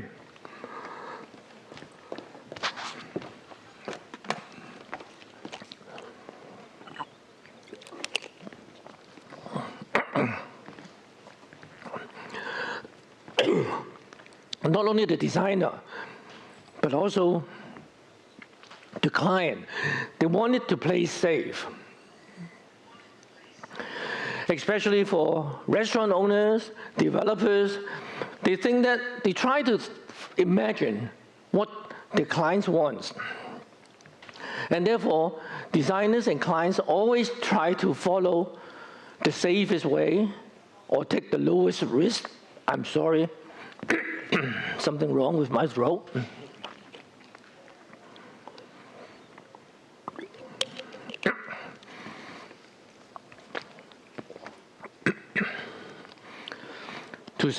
To do the safest way. So I think a game-changing design is very important. We have to try to think out of the box.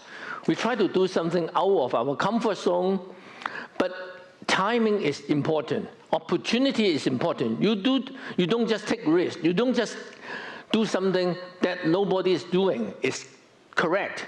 As I said in the video, game-changing is a gamble. But you have to gamble with certain degree of confidence. So timing and opportunity is the most important. Let me show you also two projects which I also mentioned in my video. The first one is the Symphony Bay. It's a show flat. It's trying to redefine luxury.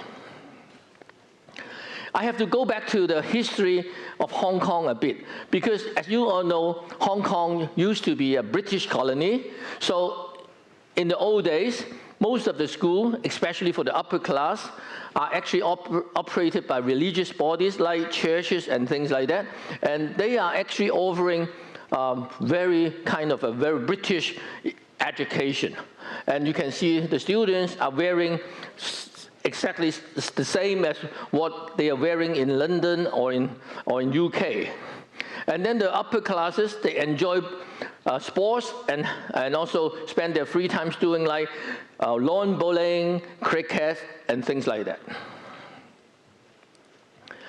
And up to 1990, around that time, Hong Kong has changed from a manufacturing center and becomes a financial and also service industry sectors, and economy is actually booming.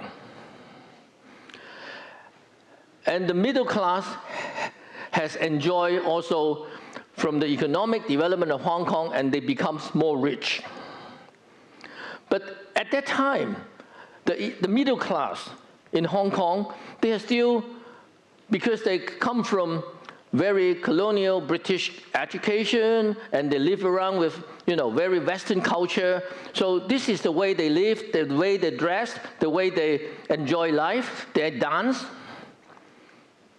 And they go to hotels and restaurants like this. And this is something that deep in their mind, this is something suitable for them. Even for residential interior, they always think that this is the style that I want for my house, for my home. But is that true? Is that the only choice? And then one developers come to me and they want me to design a show flat for them. A show flat, for those who are not familiar with show flat, is because the developers need to do a mock-up flat to show their properties. And this unit is very interesting because in Hong Kong we have very traditional, luxurious residential areas. Normally is on the Hong Kong Island, for example, the Peak, Repulse Bay, or the mid-levels. And even the Kowloon is considered as the second-grade residential areas, like Kowloon Tong or even Kadori Hill. But my project is in the new territories, is in Ma On Shan. Ma On Shan is not a traditional luxurious residential district at all, but it is so beautiful because it's right next to Tolo Harbor with a lot of natural scenery, waters in the front and mountain at the back. So it's really nice. But I think I asked myself, and the developer wants to, because they want to play safe, they want to design the show flat in classical style because that can become a label for luxurious residential development. But I think it's not correct because in Ma On Shan, it's not a traditional luxurious district, and it offers a lot of natural sceneries, and people enjoy it. And the potential customers are not the old rich in their mind. It's actually the younger generation that enjoy more life. And that's why I choose to do something quite different from what they expect.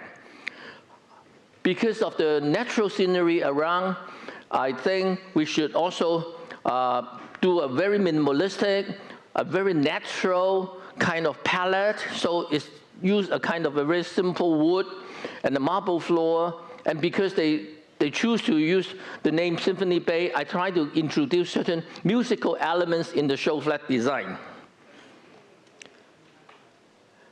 Normally, all the show flats will use very expensive wallpaper, fabric panels on the wall. But in this show flat, I just use emulsion paint. And I even picked some branches from the nearby beach and put it on the wall as a decoration with some of the butterflies. I mean, it's cost nothing, but I think it's more suitable for this environment and the positioning of this development. And it is very controversial. When I first proposed this concept to the developer, my client, they say no, because I don't think this will suitable for the market because it doesn't qualify to become a luxurious show flat so that they can sell more. So they actually say no to me. But I think, let's think about that. We can do it. It's more suitable for the younger generation. It's more suitable for the ambience of the surrounding. I used even a tree, some of the wooden sculpture, like the birds, something like this on the wall. So it's actually very, very controversial. But at the last, I get approval from the developers to let me try this. And at the end of the day, when this show flat is finished and it's open to the public, I mean, the response is really good. No, not only the customers like it, the media likes it, the other developers like it, everybody likes it. So it was a really big success. But I think exactly what I'm telling you, both myself and the developer is actually gambling on this project. But at the end, I know they're not putting all their chips on my part, because apart from these 2 units, I know they are, without telling me, they are building 4 other show flats next to my show flat in classical Western style. Just in case mine doesn't work, they open the other 4. So they are not gambling with the everything chip in. But anyway, this proved to be very successful. The next project I'm going to show you is also in the video, is the Fairwood Cafe. By a game-changing mindset and a getting the right opportunity and the right timing, it can actually not only design a nice interior, but it can actually save a struggling business. Let me go back to the history a little bit more. Again, Hong Kong, when it's in the 50s, 60s, 70s, they are basically manufacturing. There's a lot of factories, garment factories in Hong Kong. And these workers, they have a high demand of, their lunch, their dinners, their meals. So there's a lot of fast food shops in Hong Kong to cater for this demand. And one of the fast food restaurants is called Dai Fai Wood. At that time, they don't even have an English name. Dai Fai Wood means great happiness, because it's the logo in 1972. And they opened the first shop 1972. Like this. You can imagine it's very, very basic, with stackable plastic chair, very simple, or even you don't feel the interior looks good at all at this time. And then in 1992, they tried to revamp. They designed a new color scheme for the fast food chain and give them an English name, Fairwood. And redesigned the whole chain in this manner. And this is very fashionable, I suppose, in the 1992, in the early 90s, with more colors, vibrant interior for that. And competition becomes very severe among competitors in the fast food chain business. And Fairwood becomes not the best one. Actually, there are 3 main fast food chains in Hong Kong, the major players, and Fairwood is actually probably at the last. So they are very worried about it. And also in 2003, we have SARS. And this SARS becomes even more a big problem for the Fairwood chain. And the gentleman on the right-hand side, Mr. Dennis Leung, the CEO of Fairwood chain, think it is a time to do something. If he didn't do anything, the chain will die out. So he actually either give it or take it. So he decided to appoint Mr. Alan Chen, the second one on the left, to do a new logo for him. But obviously, a new logo cannot help. So Alan actually proposed to Dennis to do everything in a holistic approach. So Alan approached me to do the interior design, and also approached Morita-san from Japan to do the concept. And we think after SARS, we need all people to be more happy, to be more energetic, to be young at heart. And Alan designed a logo like this, a jumping man, like the photos that we just seen. And the jumping man is actually very meaning for the Chinese brand name Dai Fai Wood, happy, big happiness. And Morita-san concept with the use of the jeans elements to use in some of the interior details. And we execute the whole interior with Alan's logo. We designed the lighting fittings, the wall with everything there. And we use a very single color, the orange color, to give energy, also happiness to the whole interior feeling. And we hope that by looking at this, the concept of Dai Fai Wood will come out. We don't just do the interior, we also advise on the commercials, the uniforms, the music, the utensils, everything, and becomes a more holistic approach. And also the TV commercial, and also the commercials. And after that, I think after the revamping, the result was overwhelming. A lot of media coverage saying that Fairwood has actually revamped himself and becomes alive again. Lots and lots of media coverage, not only on design, but also management, branding, and so on and so forth. In terms of figures, it brings 2.5 times of the daily and weekly patronage, 60% more business growth, and 200% more of the market share ingredient. So I think to make a design successful, it needs the contribution and confidence of not only the designer, but also people all around the projects, including obviously very important the client. And hopefully this can illustrate how design can be a game-changing process to save a business and to do something that will be very important for the industry. So we have all the designers here. I want to invite you. Are you ready to gamble? Thank you. Thank you, Steve, for embracing the power of design. The next panel will be an exciting one. It is on the retail of future, crafting engaging physical experiences.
Explore how experts go beyond physical spaces, creating immersive journeys, and setting new standards to meet evolving customer expectations in the retail industry. Simon Mitchell, co-founder of Sabret, a seasoned professional in retail, hospitality, and experience-led architecture and design. With a strong track record directing numerous international projects, Simon prioritizes innovation and collaboration. He has worked with renowned clients such as LVMH and Ferrari. Simon is also actively contributes to conferences and serves as a business mentor. David Francois, Managing Director and Experience and Commerce APAC, has more than 25 years of expertise in creating digital experiences for international brands in Asia. He focuses on bringing people and brands together through ideas and technologies, driving meaningful change for his clients, and delivering innovative customer experiences globally. David Buffon, co-founder and executive director of Lead 8, is an acclaimed architect and urban designer. He specializes in large mixed-use and transit-oriented developments. Leading our panel, we have Delicia Tang, co-CEO of Greater China and CEO of Elderman Hong Kong and Greater Bay, is an experienced senior client strategist with over 20 years of integrated marketing communications expertise in the Asia-Pacific. She specializes in reputation management and brand building. This upcoming panel is presented by Fung Group. It's an exciting one. Have you ever wondered what it would be like for retail experiences to be taken to the next level? Join me in welcoming David Buffon, David Francois, Simon Mitchell, and our moderator, Delicia Tang.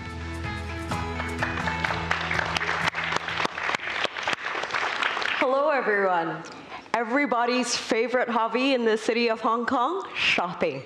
But what makes the offline and the online retail experience connect seamlessly and help you meet all your retail needs? The gentlemen today are going to talk about the different elements of game-changing in retail design. So I'm going to hand the time over to David B. to kick us off.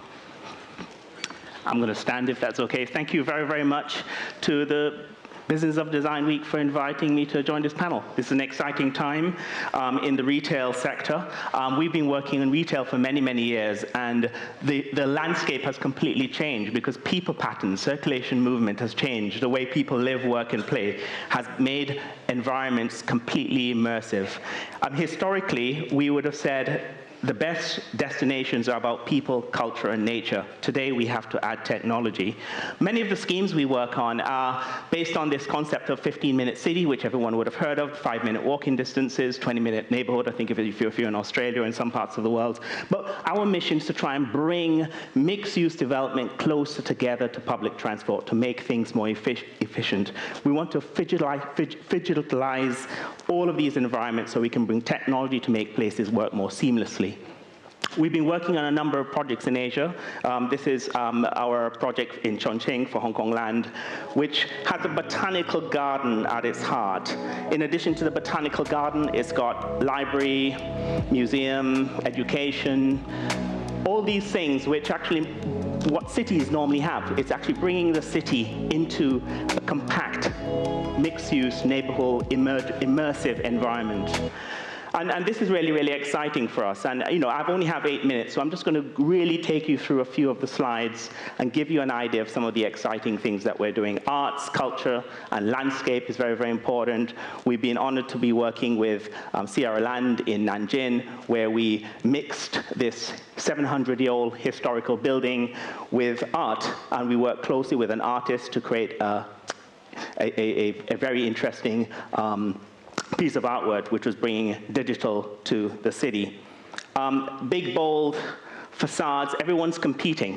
For Sierra Land, this is another one which we completed, which had this huge media facade right in the middle of the city. And this is a very, very important diagram, because I think social currency actually tells us that it's no longer about how expensive your building was to build.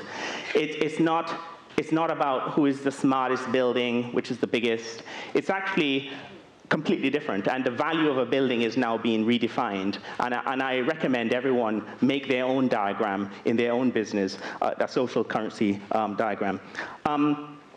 Net zero is very important, and we've recently started working on a number of projects which explores zero gravity, retail in orbit.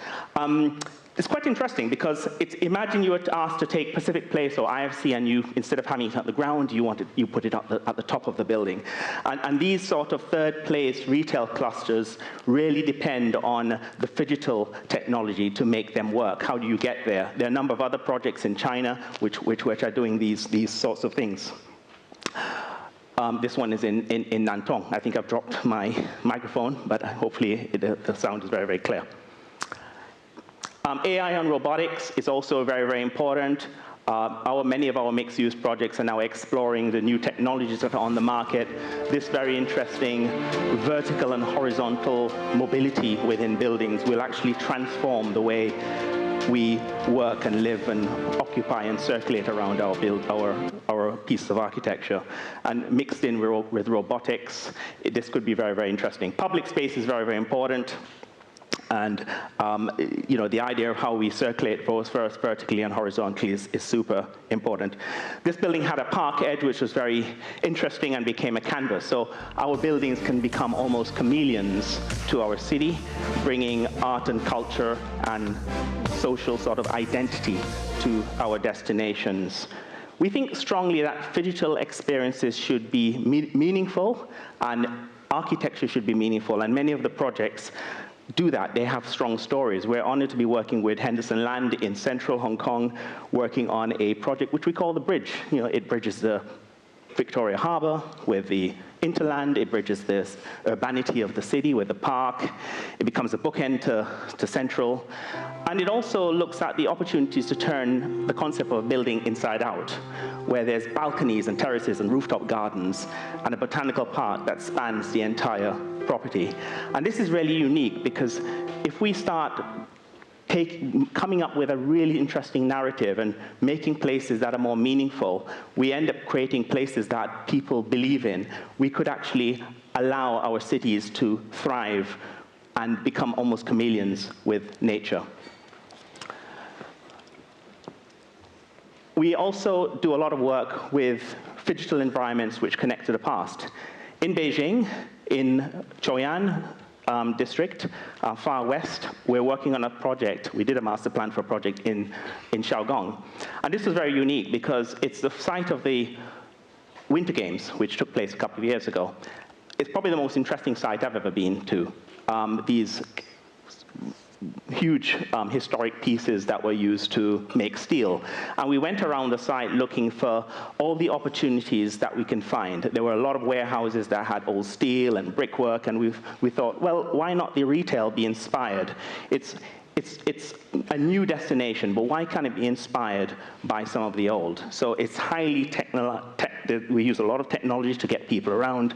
Visualization of the spaces is very apparent, but the mixing of the old and new we found very, very interesting. We also have the pleasure of working with New World and the K11 team on our 11 Skies project in Hong Kong. Hundreds of shops. There's an ecosystem of office space that is now open, and there's lots of entertainment. And what's really unique is that the office space hits the highest sustainability criteria. All the credentials are the highest. And it's very calm, you know, and the reason why I wanted to show you this, and I know we're moving into office space, and this panel is really about retail, but we really wanted to show that the Phygital experience could be invisible. You know, it might be how the security gates work, it may be about how you book a meeting room, how the landscape is managed, the facade is managed, etc. So it doesn't have to be all flashy lights and noisy space. It can be very calm and relaxing. The facade is very unique as well. If you fly into Hong Kong, you would have seen this huge, very colorful facade. And I wanted to show this to explain that Phygital can be low-tech. The facade changes color throughout the time of day. It is inspired, this wrapping paper is inspired by the folding of paper planes. And it's really paint, yeah? Car paint. It's really a painted surface. So this facade changes and becomes a piece of theater using very, very low technology. Curating an experience in retail. The future of retail is not a mall, it's not a shopping center. In fact, we don't use those words to describe our buildings anymore. It's about curating and creating experience. And at 11 Skies, we actually said, actually, we're creating a theater. All the retail is theatrical. These are some glimpses of what's to come. Very much about people, very much about culture, very much about nature, but mixing everything together into a very theatrical retailtainment experience. At the center, there's a theater, and this theater will be your platform for NFT, showroom, museum, metaverse, where you meet your digital twin. I wanted to end with one final slide, because I can see that I've run out of time. And this is Maslow's theory on the hierarchy of needs. And we tend to find it's useful to apply this theory to our buildings.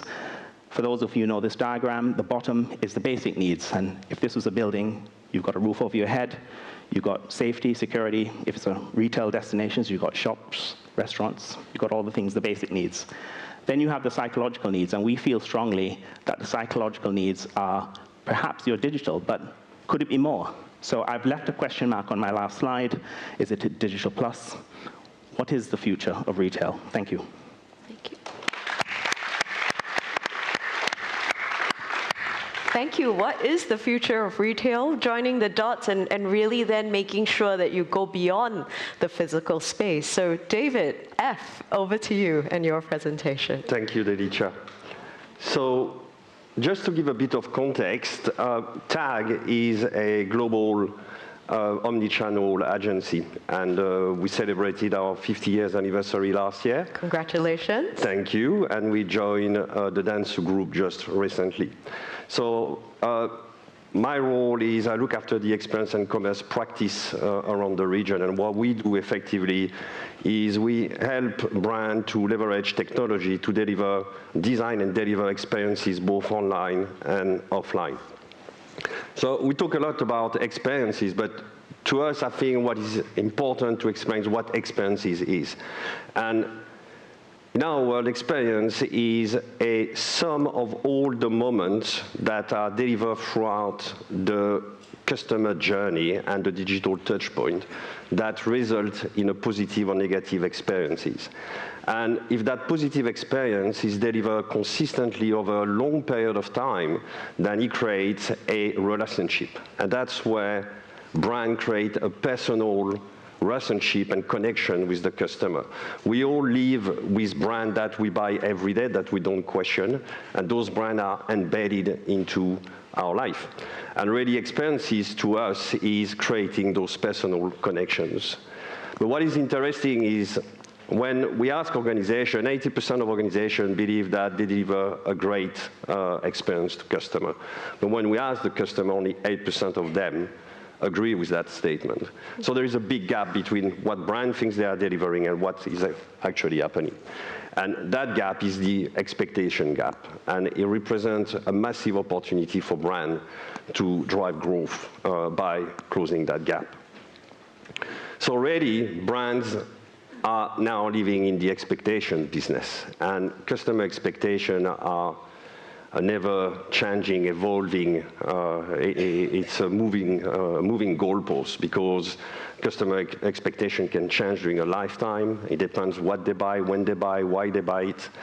If you go and buy a box of chocolate for Christmas as a gift, then your expectation will be very different than when you are booking a holiday with your family, or when you decide to consider to buy a new car.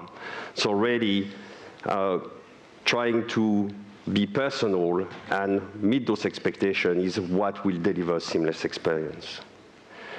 So, we are in the technology space and wanted to share what we think are the game changer in terms of technology, what we see happening in the next few years for the retail industry. Generative AI has been a hot topic. Everybody's been talking about it. We see exponential growth, and it's transforming not just retail, but it's transforming all industries. And for retail, we see how it will transform on how people interact with brand and how brand deliver an augmented human experience. And we see a lot of opportunities in the customer service space. Imagine to be able to connect with a virtual assistant 24/7, speaking your native language, to have all the information you need to make your decisions, and to be able to have a personalized experience, because that virtual assistant will have access to your profile and so on. We see also a lot of opportunity in generating AI influencer that will give brands more control over what the influencer can do and talk about.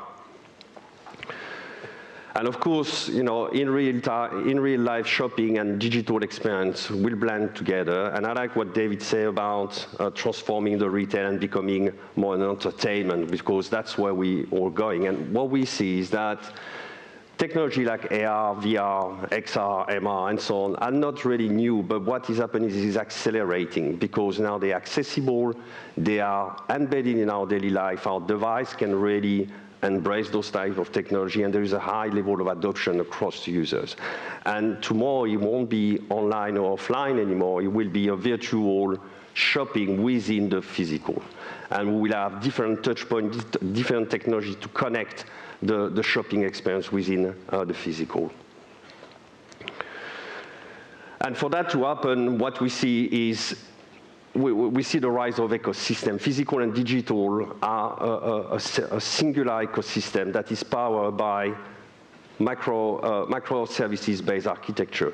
And the biggest challenge that brands have been facing over the years is to be able to deliver that seamless experience, because they're dealing with legacy systems that don't talk to each other. There is a lack of integration and sharing of data. And that is changing. The ecosystem is changing. There is a digital experience platform that are coming onto the market. 90% of the top 100 brands are using a digital experience platform of some sort.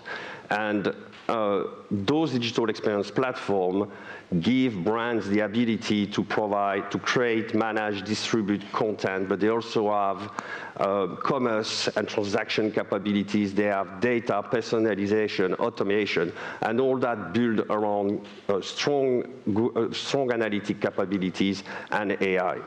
So really, that's what will transform and deliver that experience across the physical retail. And of course, data is at the center of everything. And I think it was 2016 when GDPR was actually put in place. So it's not that long ago, but what has been happening in the data and the privacy has been accelerating at a very fast pace. And what we see is that customers are becoming much more knowledgeable, and they want also ownership of the data.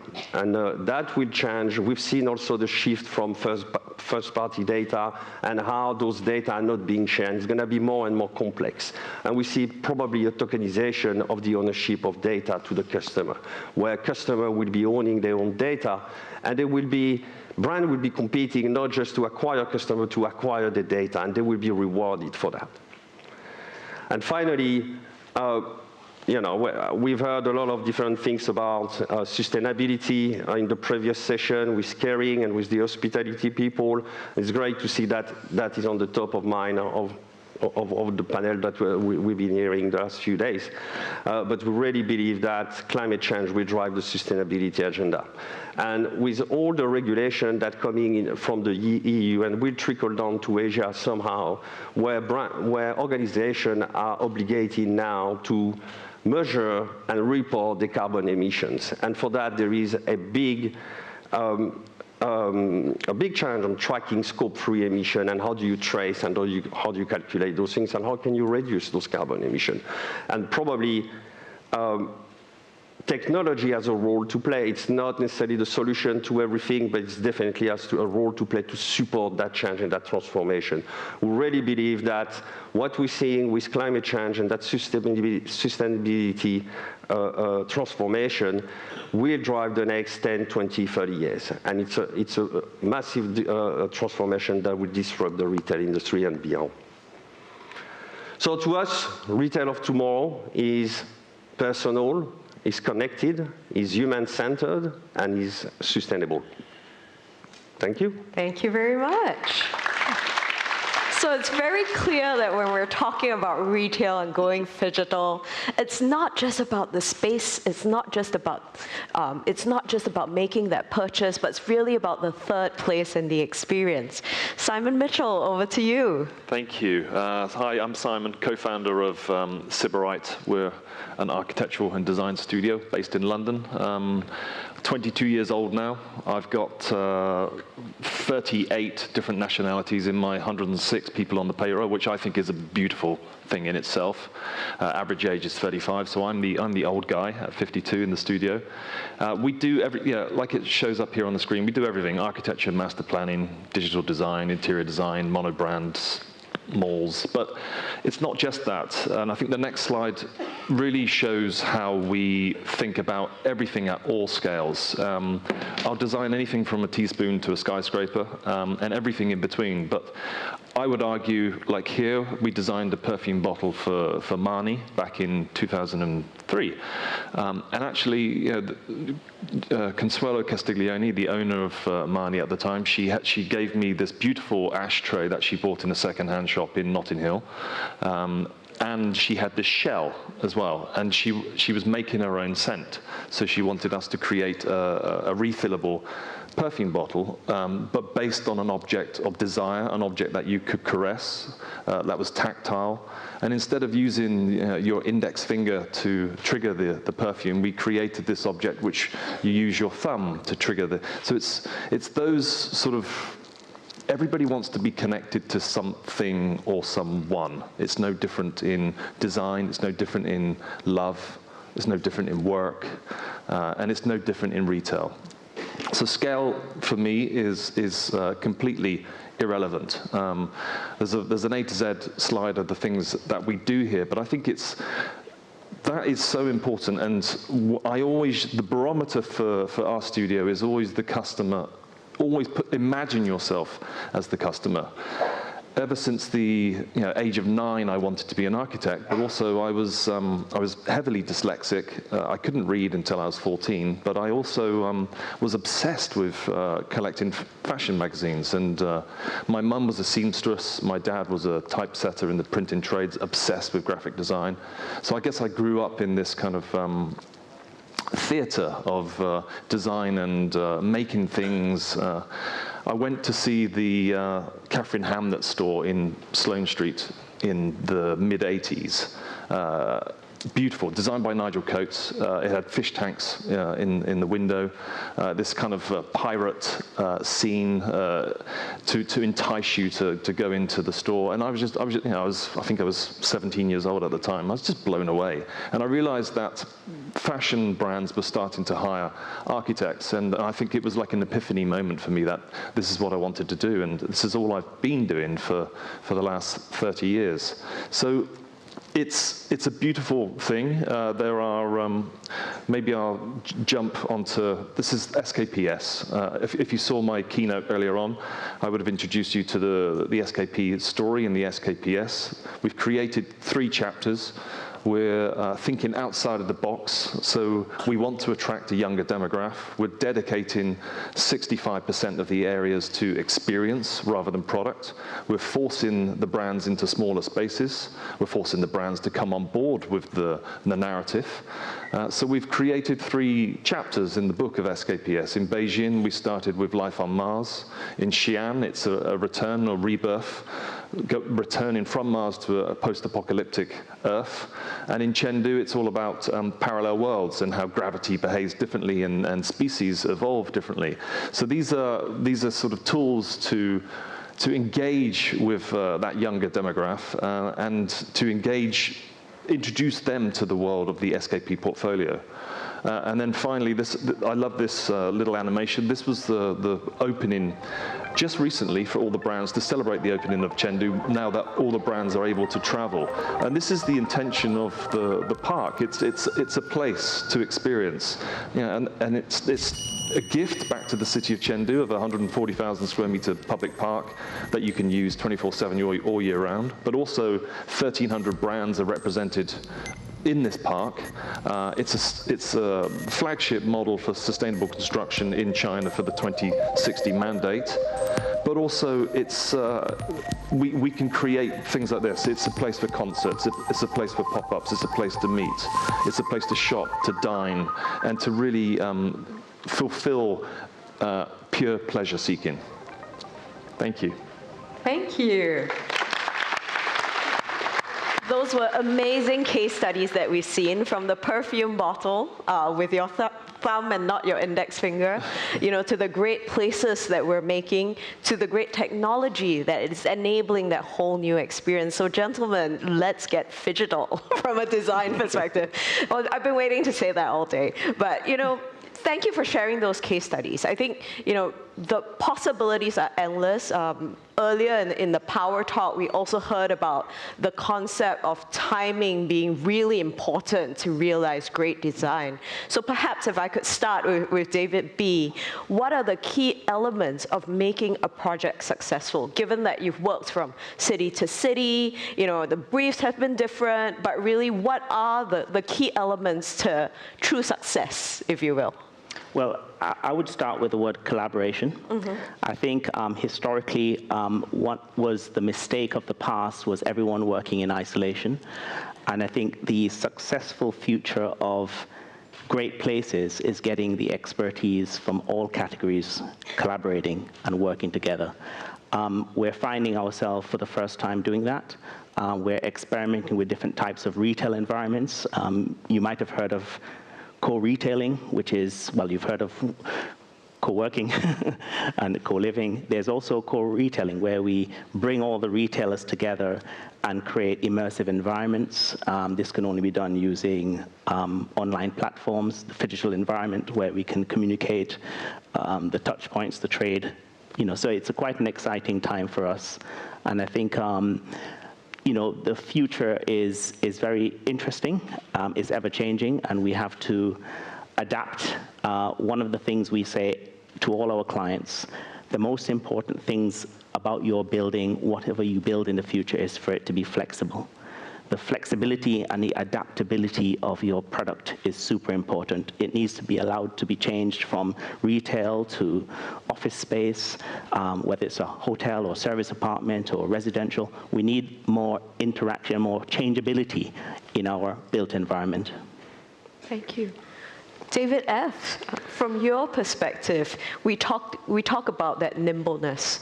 How much of that nimbleness is actually enabled by the digital solutions that we're providing, that enable retailers and place owners to be able to be flexible, to really understand what the consumer requires? Yeah, I think it's quite interesting because the way David approached project with the collaborative approach is very similar. We don't build physical things, we build digital solutions, but there is a lot of overlap and crossover on how we approach project, similar to what architects do. And for us, although those are solutions and they are digital solutions, they can be very complex when you look at an ecosystem within a client environment. And to be able to adapt very quickly to everything that changed. If you look at the last 3 years, we talked about metaverse, now there is AI, there is a lot of new technology coming very, very rapidly on the market. And to be able to adapt to those technology and to the customer demand, there is few parts to that. One is having an organization that is who is flexible, an organization that can adapt to those changes, but also having the technology that can do that and having the right ecosystem and the flexibility. We talked about microservices-based architecture, and that is really where the future is going, because things are changing so much that organizations need to have the technology capabilities to be able to change, connect, integrate new system and new technology all the time. So I think there is a complexity around those systems, but it's all about speed and agility and being able to be agile as an organization and as a technology. Thank you. Simon, multidisciplinary at one go. I think that's the proposition that you put on the table for a lot of clients. So we've talked about collaboration, we've talked about the idea of nimbleness. What is the secret sauce to making something real for you and your team? I think the secret sauce always comes back to storytelling. And it's the same in so many worlds, particularly in the design world. So, you know, we're lucky with a client like SKP. It was a competition. It was a design competition ultimately, but we knew what the other 5 architects were going to do. So we didn't pitch a design solution. We pitched a story we reverse briefed back to SKP. So they were Shin Kong Place. So we called them SKP. We did market research. We understood that even the locals were referring to Shin Kong Place as SKP. So we gave them a new logo, a new look. We did a whole color association study of the great department stores of the world, of the whole history. I could talk for hours about the history of the department store. I love the subject. If you think of British Racing Green, you think of Harrods. If you see someone with a yellow shopping bag, you instantly think of Selfridges.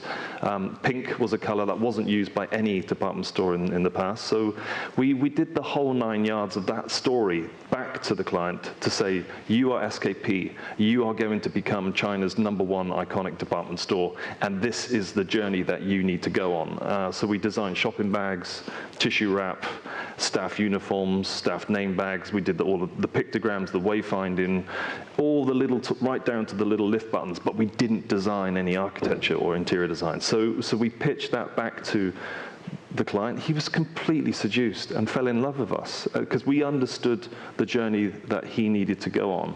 And I think that's that empathy and that connection, be it in any situation, you know, any brand wants their customer to feel that emotional connection between brand, product. And if you can give them pleasure and experience on that journey, then we're doing our jobs properly. Yeah, and building on that a little bit, I think David B, in our conversations previously, we also talked about the idea of not just designing for the here and now, because a lot of the time when you're taking on a project that doesn't become realized for a couple of years, 5 years, or sometimes even 10 years. So how do you crystal ball it and make sure that you're crystal balling it the right way for a great outcome like, you know, Simon was telling us with SKP? Well, sadly, every building that is completed is immediately out of date. And I think that's a problem. Well, I guess partly a problem in the construction industry. It takes so long to build buildings. So the design process needs to be very flexible right to the very, very end. And we've all experienced going into a building where there might be plug sockets or things that are in a building that's open not too long ago, but they don't work anymore. USBs, are they going to really exist? Are they still relevant? And as we go more cloud-based, you may find this technology solves the problem because cloud-based allows us to tap into the physical, but in a digital way. Yeah. So I think Phygitalism, I think we're all at one with the physical and the digital. And I think the future is really just being as flexible as possible, make sure that we design places that accommodate change. One of the things, going back to the future, and I think I was talking to Simon and one of my colleagues earlier about when I arrived here today. I watched a few of the live feeds, which were great. I mean, congratulations to Business of Design Week. This is fabulous. What a great venue. And when I arrived, I felt very comfortable because I felt as if I was already here because I had seen the environment, but I couldn't smell it, taste it, I couldn't touch it. And it really shows that the tactility and the sensory experience of the Phygital world still has a way to go. So I think there's a lot, and this is why I mentioned Phygital Plus. You know, what is the future? Is there more? Are we going in the right direction? Yeah, speaking of in the right direction, I think today's shopper experience or shopper expectation is that the online and the offline experience is not just seamless, it's also consistent. So from a technology perspective, David F., how are you solving those challenges by design and continuing to change the game and raise the bar? So, you know, we mentioned the word design a lot, and I was thinking about that the last couple of days, and you know, design has a connotation of creative, obviously, but in what we do, we design solutions, we design systems, we design strategy, we design interface. So design is really the intention of, it's an intentional process to deliver a purpose, right? So I think for us, when I guess we don't have the complexity of buildings, because when we build something, we can change it and we can adapt it the way we want. So it's way more flexible. However, what we see is that when we work with retailers who run stores, there is still a silo between the retail architecture team and the digital team. And I think, you know, having that integrated approach on how we design solutions, both from a lot of the time you see retailers or even malls who come and build a building and then after that think, oh, we're going to put a screen here and we're going to do this and we're going to do that. But in fact, if you build it from the get-go, then you start to have a more integrated experience, and that's where we deliver consistent experience. That's where we deliver a true Phygital experiences, is when all those teams come together and work together. Indeed. Simon, I love your story about being enthralled by the retail space in the what I used to call the good old days, or what we should call the good old days. Today, with data and AI, and you know what David F. is talking about, really, yes. Then you know the idea of predictive intelligence, really, you know, looking into the future before it even happens. Do you think that's created a dynamic tension with the traditional drivers of design, which are culture and context? No, I think it's only aiding and improving the customer experience. So, you know, what David F. is doing, giving us as physical designers, is he's given us a toolbox of parts that we can work with. So, for example, customer now comes into say a luxury maison. In the earpiece of the sales assistant, it says, Simon's just walked in. He likes his coffee single espresso.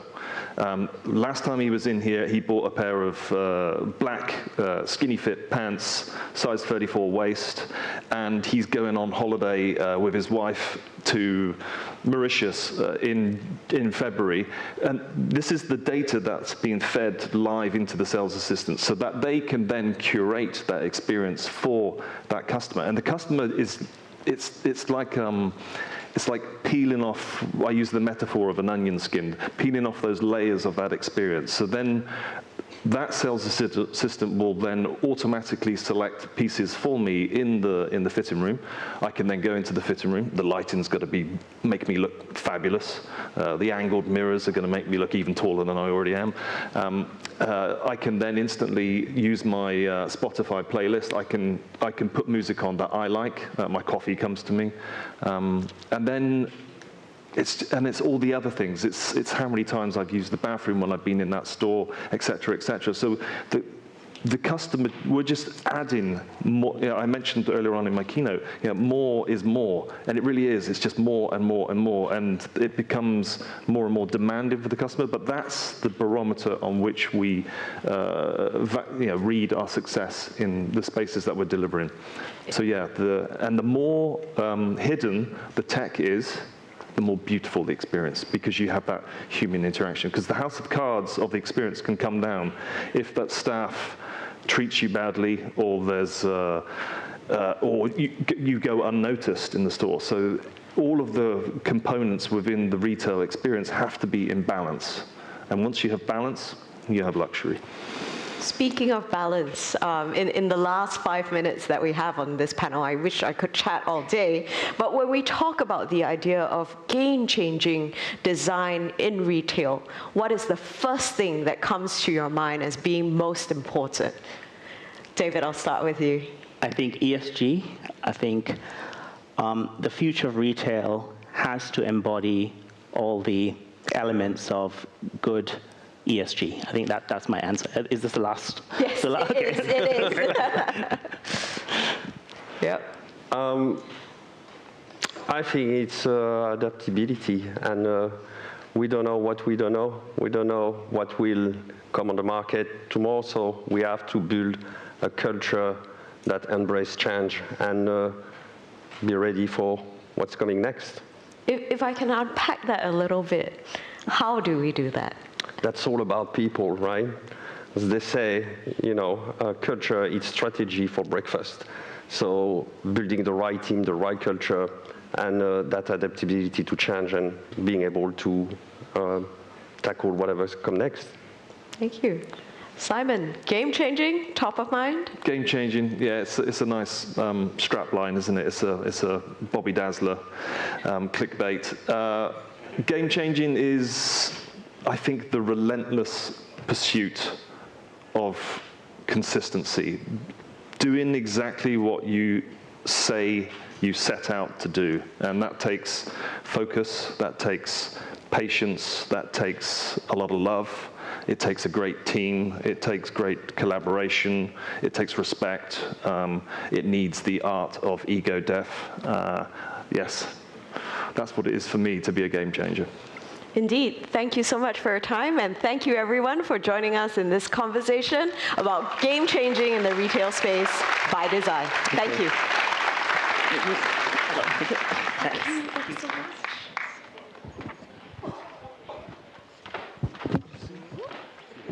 Thank you. No problem. Thank you, Simon. Thank you.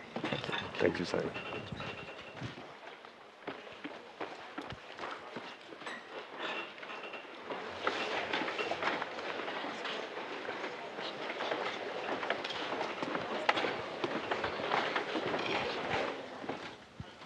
Thank you everyone for your sharing. Next up, we will have guests from our partner country, the Netherlands, to share the latest material-driven innovation.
Join this panel to discover how experts are combining technology and craftsmanship to create eco-friendly, high-performance textiles and develop innovative solutions for environmental challenges across different industries.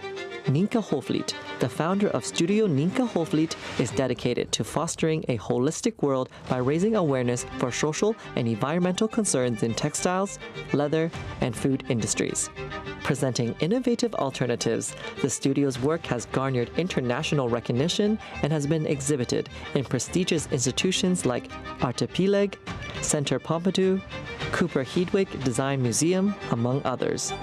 Lucas de Man, a multifaceted artist and co-founder of company New Heroes, leads a creative enterprise specializing in storytelling and imagination. He is a well-recognized TV host and speaker, participating in notable events like TEDx Amsterdam and Dutch Design Week. Moderating this panel will be Dr. Paul Herkert, a renowned professor of forms theory and head of the Research Council at the School of Industrial Design Engineering in Delft.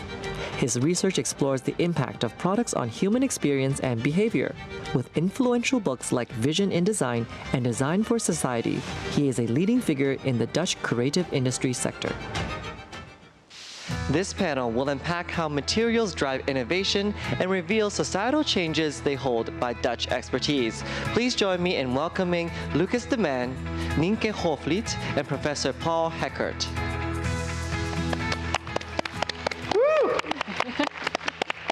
Thank you so much for this introduction. Wonderful. I'm so happy that all of you are here. We are looking into the light, but we can see all of you. Hi. So happy to be here with Nienke and Lucas. My name is Paul Herkert, also known as Paul Hackert. That's on my sign.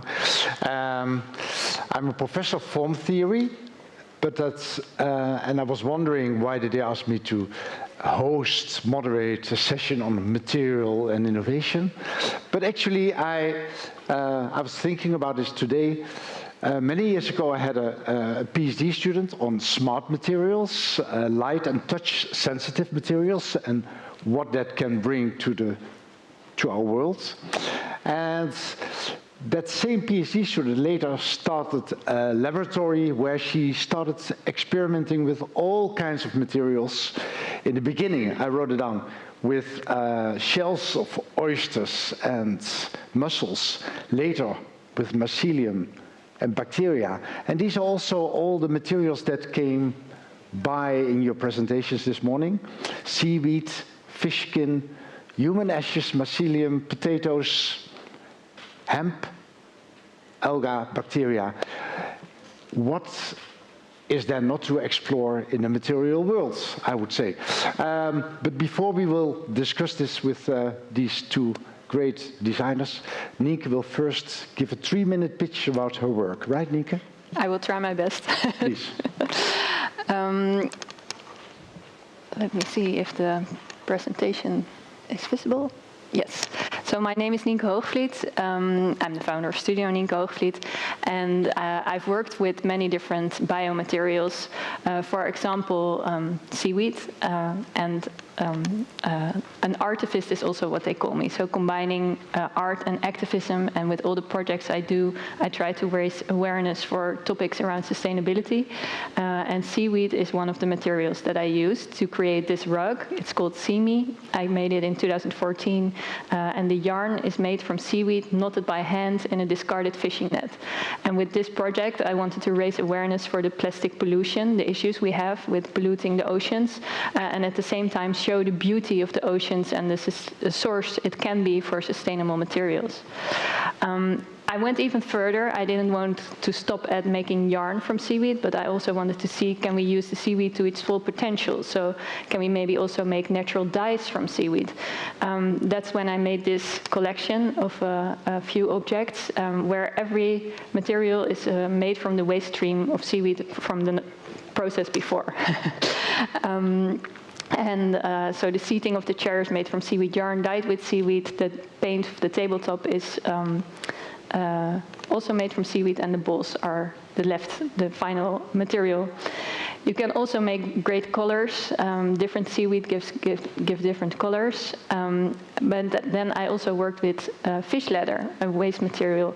In the Netherlands, we don't like to eat fish skin, so I made it into leather. This tool shows the quality of that material. The leather is actually very strong.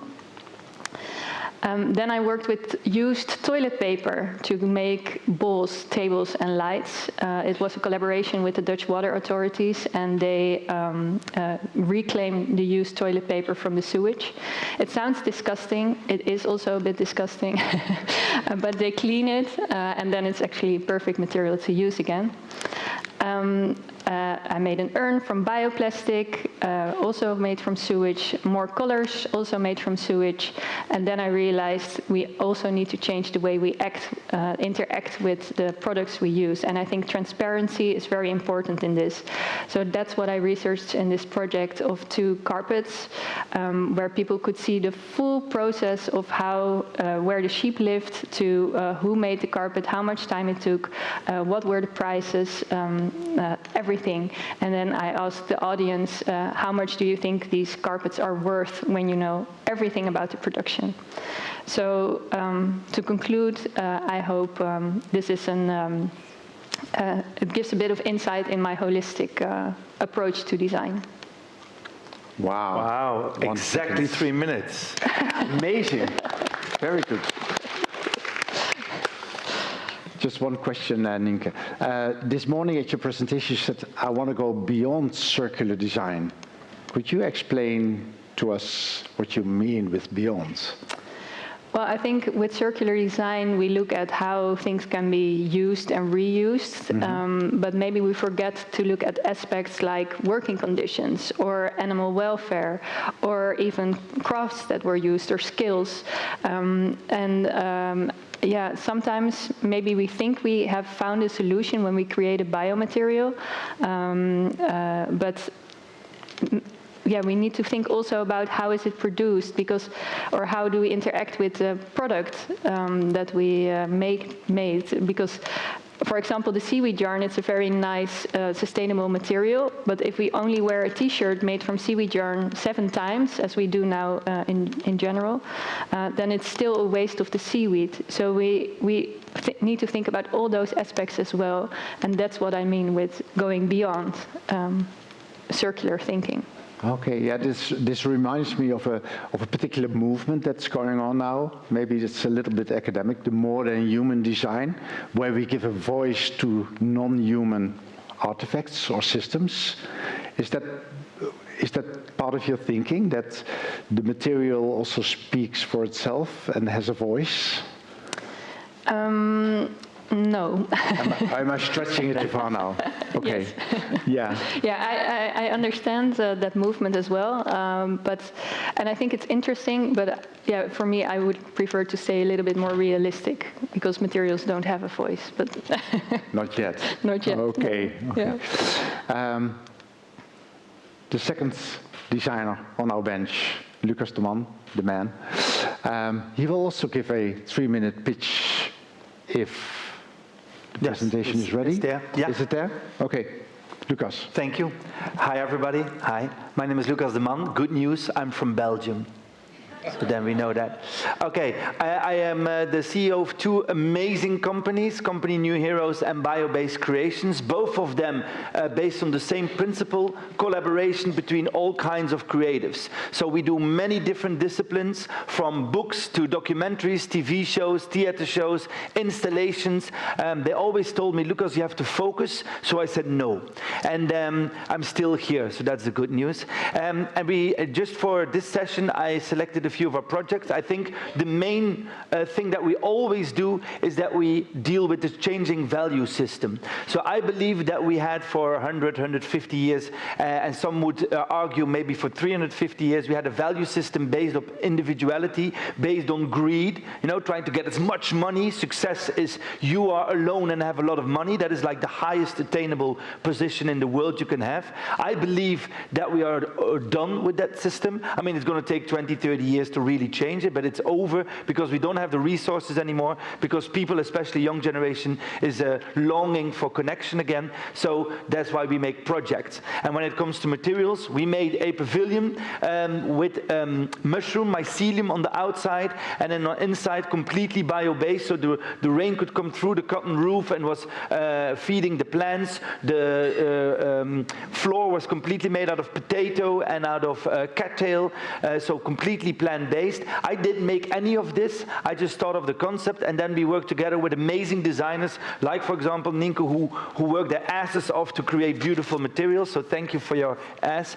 And then we got so many people telling us, Lucas, we also have amazing materials. Can we work together? That we decided to create a house. So this is called the Exploded View, and this is a house with 100 materials made from nature. And more than 40% of those materials you can already buy now on big scale. So we wanted to show what is already possible today, not only in the future, but today.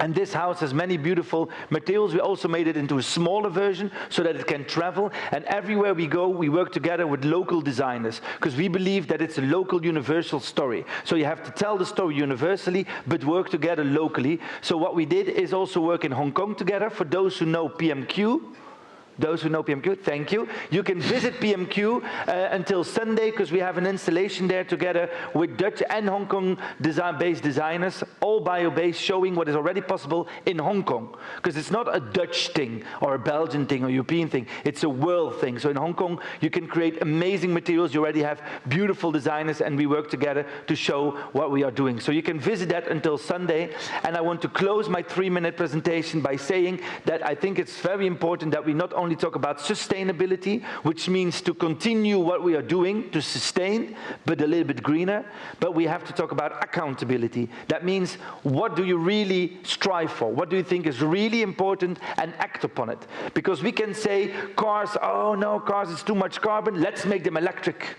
Hup, we solved everything. We didn't solve anything, right? It's still with child labor. It's still bad for the environment. Still way too many cars. You don't change the system. You just continue it, but a little bit greener. I believe that we are dying for a system change that stands from value. So accountability instead of sustainability. Thank you. Here. Thank you, Lucas. That was amazing in 3 minutes and a little bit. 3 minutes 25. Sorry. 25. It's okay. Totally okay. Lucas, this morning I also confront you with one of the things you said this morning. You said this is a period of change.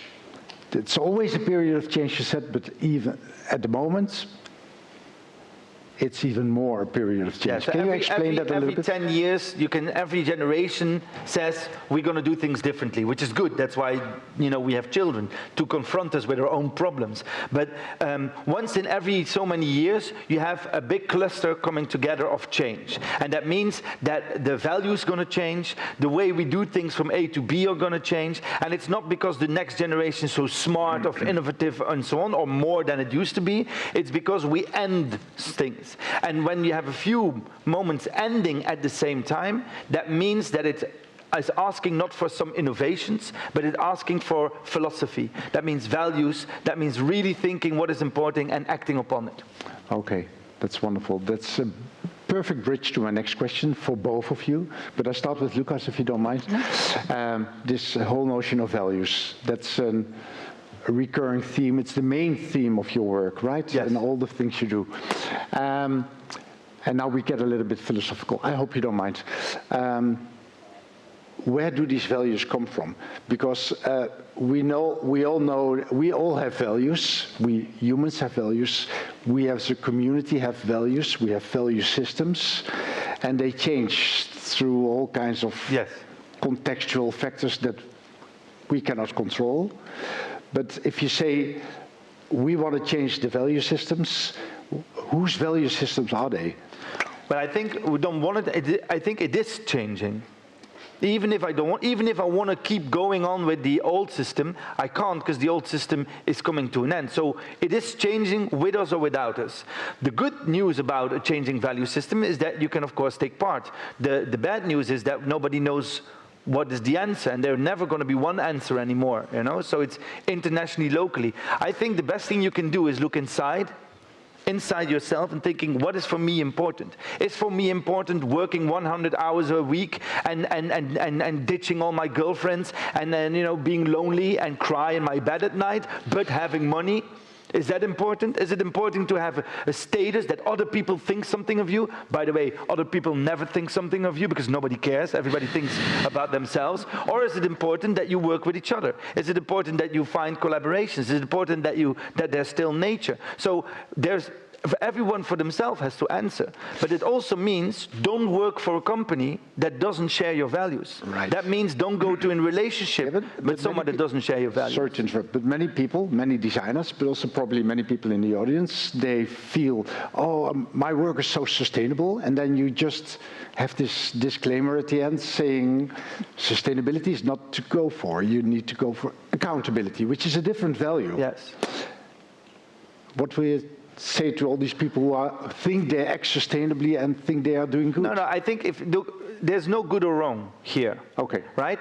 Because those who win are always the right ones and the other ones are the wrong ones. I don't believe in good or bad. I don't believe in right or wrong. I will never say, let's make the world a better place, because we never do. Right? It's only for some people, and then we screw over other people, so don't do that. The only thing you can say is, what is important to me? Why do I say yes? Why do I don't compliment my children, right? Why would I hug them or not hug them? Right. So also, if I have a business, why would I tell my employees, why would I only shout to them? Why don't I just be nice to them, for example? You can choose to be so, but if your value is success based on money and status, you will be an asshole to your people. If your value is being a nice person but work hard, you can be having the same amount of money and the same amount of success, but you're a nice person doing it. So it really begins with you yourself deciding who do I want to be, and then acting upon it. And the last one is very, very difficult. Talking of nice people who work very hard, there's sitting one next to you. Yes. Nienke, what is your value system? Would you be able to explain? When you listen to Lucas? I am a strong believer of transparency. I try to be as transparent as possible in all the things I do. I think honesty, transparency are very close related. And I also feel like materials should be honest, and then it often means they're natural. Does that answer your question? Yeah, totally. Yeah, I like that. Transparency, honesty. Yeah. These are beautiful values, if I may. I think vulnerability, I think vulnerability is one of the strongest values you can have. Yeah. It makes you a very strong person if you dare to be vulnerable. Right? That was actually my graduation project. I know it was. No. Tell us about your graduation project. Well, that was last year, right? No, it's 11 years ago. Okay. But it was not related to sustainability, but it was more emotional sustainability, I guess. I wanted to show people that when you're vulnerable, it's the moment when you can receive something very important from someone else back, protection. And I made 2 blankets, one inspired by the skin of an elephant, very thick and rigid, so if you would wear it, then you would feel protected, but also one inspired by human skin that was open. It was an open weaving, and yeah, sorry, I don't have a picture. We can. We have the picture. And yeah, as a metaphor for opening up, and that's the moment when you receive protection and warmth from someone else, and we need to do that more, I think. Yeah, wow. It's still something I stand by. A lot of values in there. Right. Yeah. So I believe that. I believe in that, especially because I know this is all about materials, but the essence of a new material means, if you work with nature, bio-based material means that you come from nature, you create something that is vulnerable, but very strong and very, okay, but the process itself is vulnerable. And somehow, for years, it was bad to create something that's vulnerable or to be vulnerable. And I think in the value change, because you asked about the value change, the biggest thing is accepting that you don't know. The panel before you also says, we don't know what we don't know. Accept that you don't know. Be vulnerable, and you always have to work hard. So you don't have to, this is like a value, otherwise you will come nowhere. But being work hard and being vulnerable at the same time will give you the most energy and inspiration ever. Thank you, Lucas, for reminding me that this is actually a session on materials.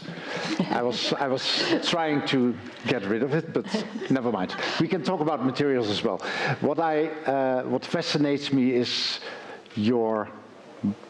both of you, your experimental attitude towards materials. Can I say that? Of course. You like to explore what is in there, how you can work with them.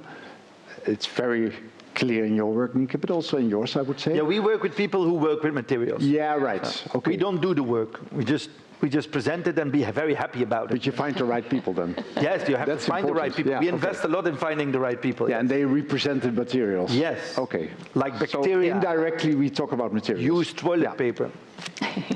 Exactly. Used toilet paper. I'm still... It's great. You can create amazing things with shit. It's beautiful. But do you need the toilet paper as well? Yeah, just the used toilet paper is fiber, and the bacteria in the toilet paper and the shit, the bacteria it's the combination of the two. For binding. Okay. So everybody on the toilet, when you're going to the toilet, remember you're creating at that moment. So. Right. Well, if you have the water authorities who are reclaiming it, because otherwise it's just burned. Yes, so they cannot burn it, they have to use it. We actually build a whole wall. You can see it in the detour at PMQ. We have a whole wall of tiles made from used toilet paper. Tiles, I was going to ask a question about your relationship to the materials, and that gets a little bit of different connotation now. Never mind. Yes. You can be very personal about your materials. Can be very personal, right, yeah. No, what interests me is the negotiation or the interaction you have with the materials. I go to Nienke now because she directly interacts with the materials. And maybe it's about language again, about dialogue. How do you speak to the materials? So how do the materials speak to you? How do you know what material is right for you and helps you to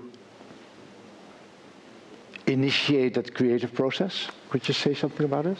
Yeah, well, I don't have a background in material research or science, so I'm very open, I think. When I get a material, I don't have any prejudice or ideas of what the material should be or should become. As long as it comes from the ocean, or? No, any material. Any material, even okay. used toilet. Yeah, okay. So then I just start experimenting, and I do a lot of hands-on research, and I follow the lead of the material. So sometimes something fails, but then actually it becomes way more beautiful. And in those moments, I try to be as open as possible, and then magic happens, I think. Have you ever worked with a material that didn't work out? Yes. Can you tell us? Well, I worked last year with a Japanese bamboo craftsman, yeah, he was working in a very traditional way with bamboo, which I admire a lot. But for me, it was quite difficult to combine his craft in material research, because it's such a strong, solid material, and the technique is also very traditional. So yeah, for me, it didn't spark the joy for me. It didn't speak to you. No, it didn't speak so to to me. speak. No. Yeah, right. Okay. How about you, Lucas? You look for the people who are experts in that particular material. Do you start with the people or with the materials then? Oof. Both. Sometimes you meet people and then you look, it's all about falling in love every time. So you have to understand why you fall in love. It could be hate love, that's also possible. It could be like intriguing love, has many different levels. But our main designer, Pascal Boek, he really goes to all the studios, he really talks with the designers, because otherwise you can't work. Like we worked with 4 Hong Kong-based designers. We really had meetings with them to understand. We went to their workshops to understand how they create, because it's not just the material. It's not just the product here, there's a whole story. There's a reason why somebody began to do that material. You know, I know people who work with willows. Willow is a beautiful tree, always crying. You know, you have the willow tree, there's a lot of sadness in it. And I know the person who works with the willow tree, weaving for hours and hours, her personal story makes that you understand more why she chose that material. But for me, I'm in love with bacteria, algae, fungi, and my wife. In that order.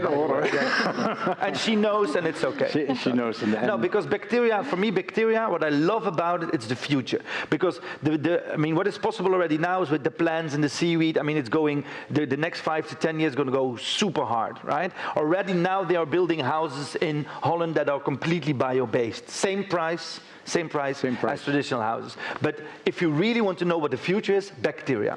We only know 3% of the bacteria in the world we know.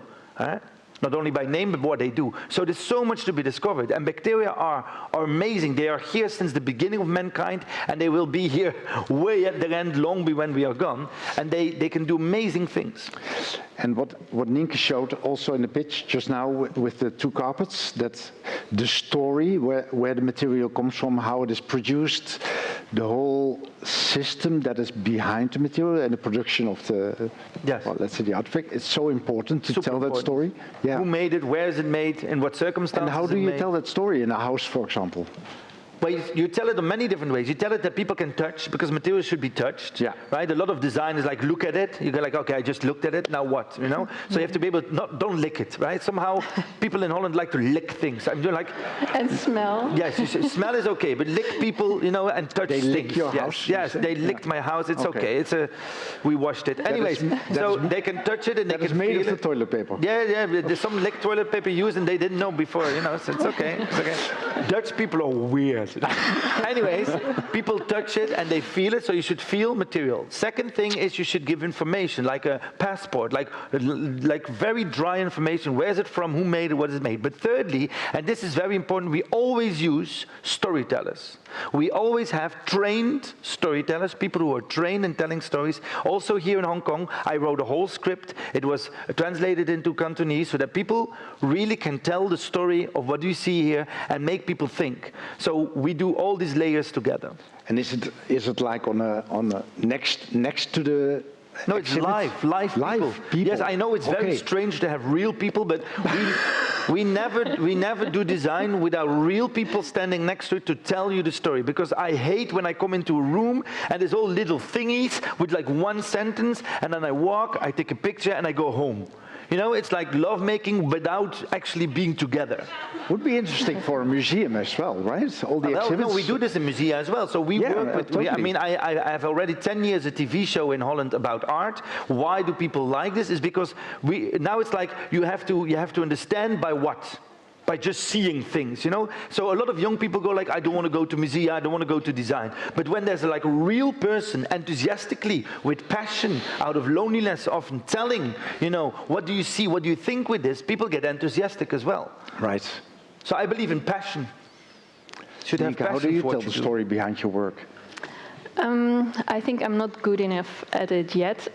The values project. You always stand next to it, or no? No. Not no, always. Not always. No. But the values project, the 2 carpets, was the first time where I really tried to tell the story without an actual person being there. You can tape it, right? No. No, there were people there because you had to. I was there. It was beautiful. People gave you the cards, so there was a whole story you followed, and yes. people help you to begin the story. Right. Yeah, for the beginning there were people, but to explain the whole production process, we made movies, took pictures, and just in writing. I made it interactive because people had to fill in and fill out a form. Yes, yeah. He knows my project better than me. Yeah, you're wonderful. That is why my job is telling about it. You can hire Lucas for your work. Well, put him next to it. No, but I think when you talk about materials, that's what I love. When people say, tell me more about materials, I say materials are part of a bigger system. And so when you talk about new materials, you could say we have a new material, it's super good, use it. Then it's a sale conversation. We don't sell materials. But why is it so cool to talk about bio-based materials? Because it's more about the story behind it. What does it mean if you build houses from nature? Of course. Right, like we used to do back in the days, but with modern techniques, with new techniques and new technology, actually with sensors even in your material. I've opened the bridge. Last year I opened the bridge that was completely made out of nature but had thousands of little sensors in it. So every time somebody walked over the bridge or rode over the bridge, they could see it in a computer screen how everything was going, so that they would know that before something went bad, they could already change the bridge. And I love the combination of old craft, nature, with new technology combined, and it tells a story of this new value system, a system where we work with nature, become part of nature again. So the we are gods, right? The phase we had since World War II, somehow people think they are gods. We just go down a little bit again, and we realize that we're part of nature, and that we are simple, stupid beings walking around longing for love and dying just before we do something amazing. I can only... Thank you, Lucas. Give him a... We have a couple of minutes left, and I want to talk about systems again, but not so much the value systems, but the ecosystems you both refer to. These materials come from somewhere, and they completely change the way we think about our interaction with the, let's say, the artifact or the building or the carpet, whatever, but also our relationship to it, all the stakeholders that get involved. So is it a completely different way of working for designers to work with these bio-based materials? And how do you go about organizing all of this? Nienke. Yeah, I think it's very different, mostly because you need to have some insight in science. And for me, I collaborate a lot with scientists because, like I just told you, I'm very open when I start experimenting, but at some point my knowledge stops. So I cannot bring it to where I want it to be in order to change something in an industry or to become useful in the house of Lucas.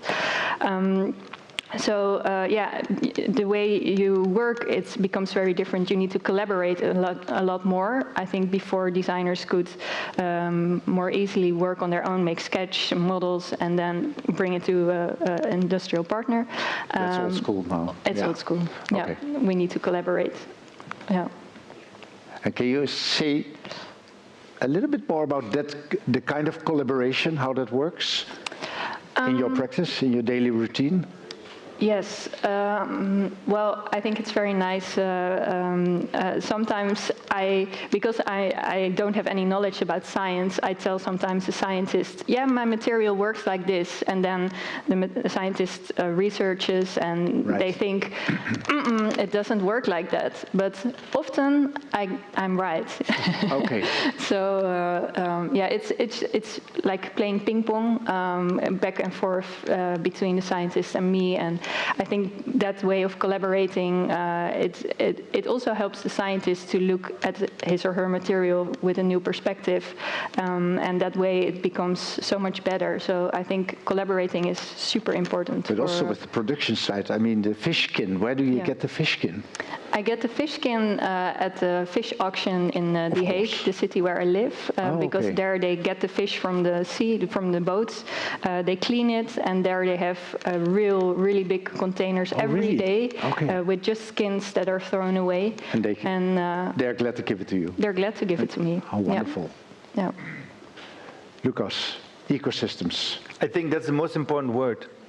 That you create to organize them. Yes, no, we are doing that now in a project called Possible Landscapes, because you can talk about these materials, but where are you going to grow them? So we sit together locally, like we selected some regions, with farmers, with builders, with designers, with scientists, with teachers, with policymakers, all in one table. Some of them never knew the other existed, and they live in the same street, and sometimes they have a lot of, ideas about the other one. Oh my God, there's a farmer, right? He or she's probably going to think this, and the farmer says, an architect, Jesus, they all wear black, and then they meet each other, a turtleneck, black, insecure, and they all meet each other, and then it turns out they're humans, and that they have the same passion about their area, and then when you work together, then now there's a beautiful collective being formed, for example, that builders and farmers and big developers are working together in a new chain. So you need new ecosystems. And what I love is, I don't know about you, Nienke, is that I learn so much.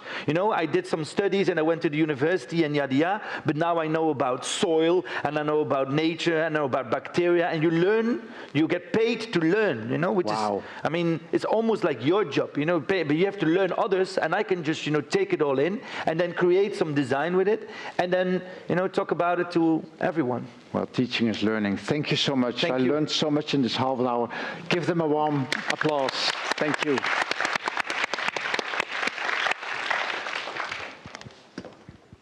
Thank you, Lucas and Nienke, for your sharing, and Paul for leading the discussion. Thank you. Next up, we will have today's closing dialogue. An esteemed panel promises a thought-provoking dialogue.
Today's closing dialogue features a return of speakers including Yaoying Jia, Vice President of Group Lotus, Robert Gratti, Creative Director of Decathlon North Asia, Robert Locker, Founder and Chief Client Officer of Delta Global, and Delicia Tan, Co-CEO, Greater China, and CEO of Hong Kong Alderman. Moderating our closing dialogue, we welcome Darren Chakri, Executive Director of Content Innovation of TAG. Please join me in giving a warm welcome to our speakers and Darren. Well, thank you for having us all on this closing day session of BODW. Wow, what a day it's been. I mean, we talked about game changers, but to me, as I sat through and listened to some of this, it was transformational. What I saw happening from different groups, companies, brands, architects, it's really a different way of thinking. I think we've completely turned the funnel upside down. We've redefined what it is about transformation, innovation, creativity. And if there's going to be one word I think that I would bring up, if I'm going to ask everybody as well, what's one word that would sum up the day for you? Mine's, I'll start you off, collaboration, because I didn't want to steal anybody's. Yeah. Yeah, I like the respect.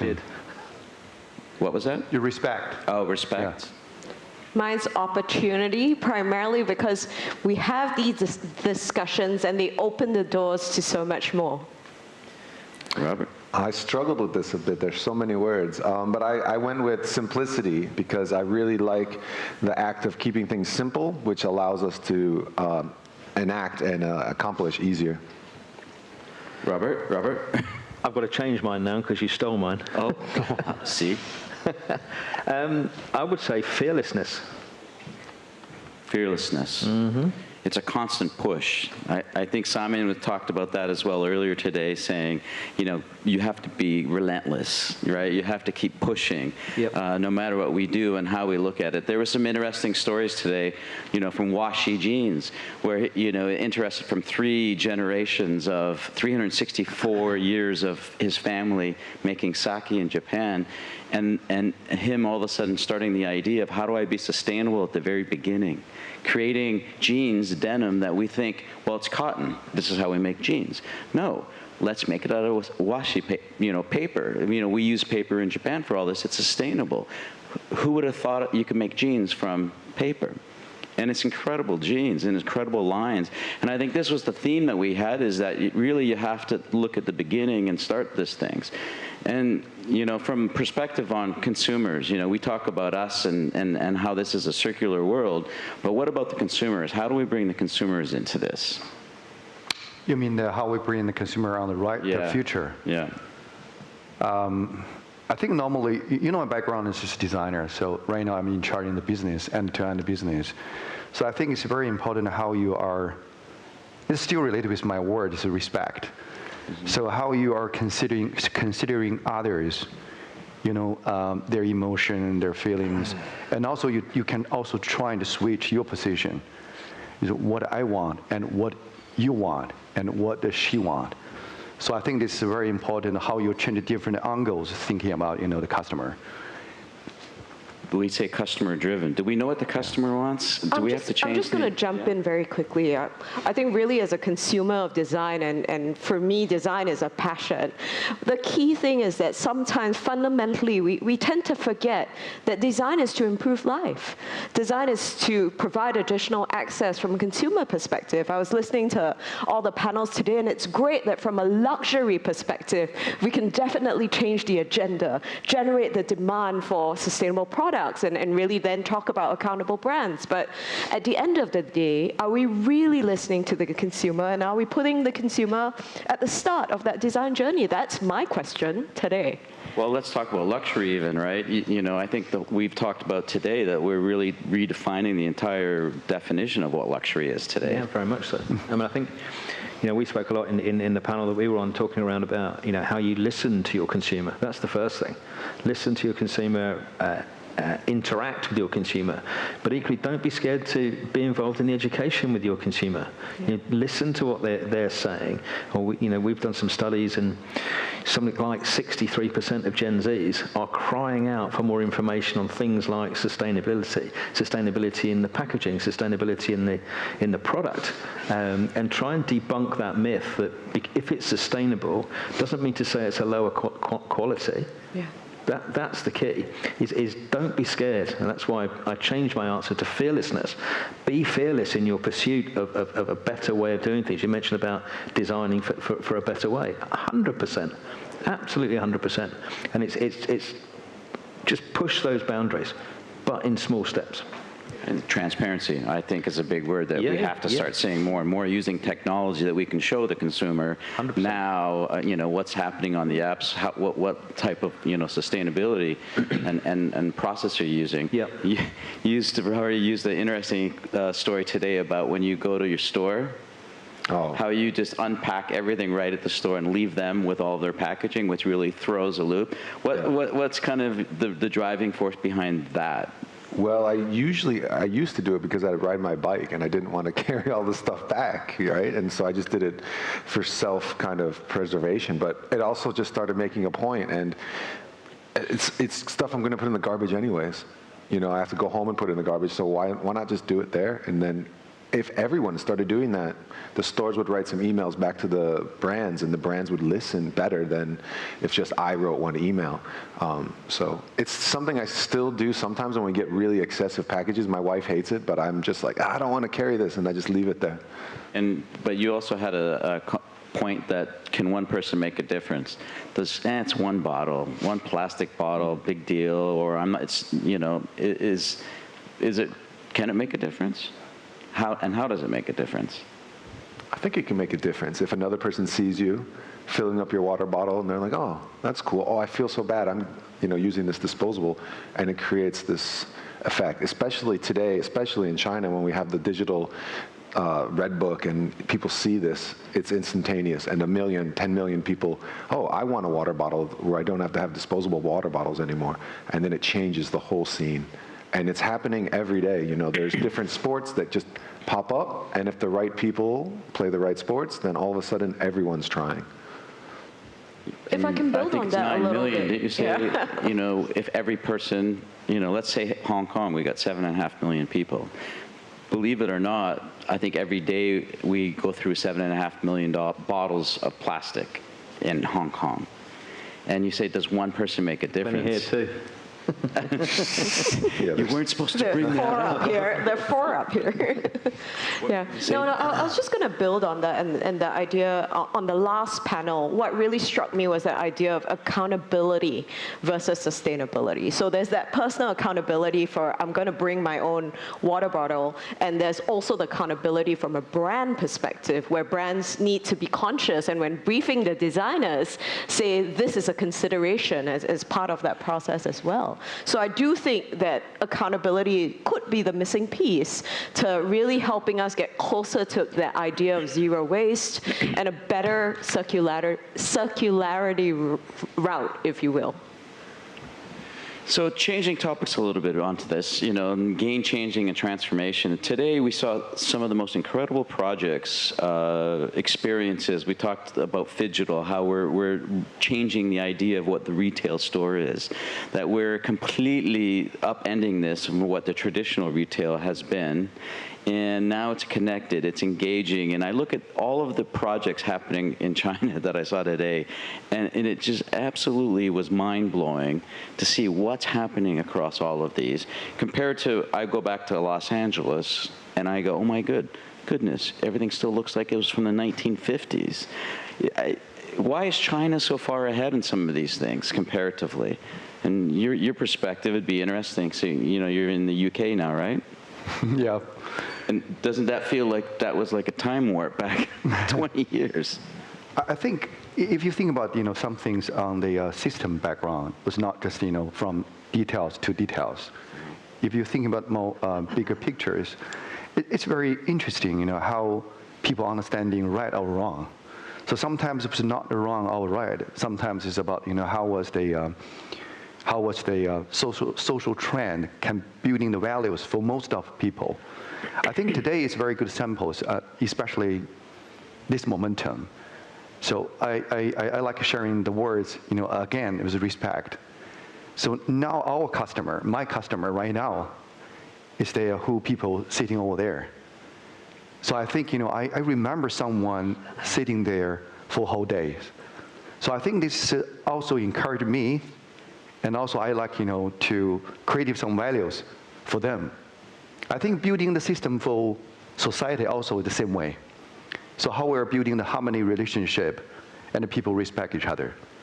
And also like the plastic and the bottles, I mean, the question is I can do something changing the world.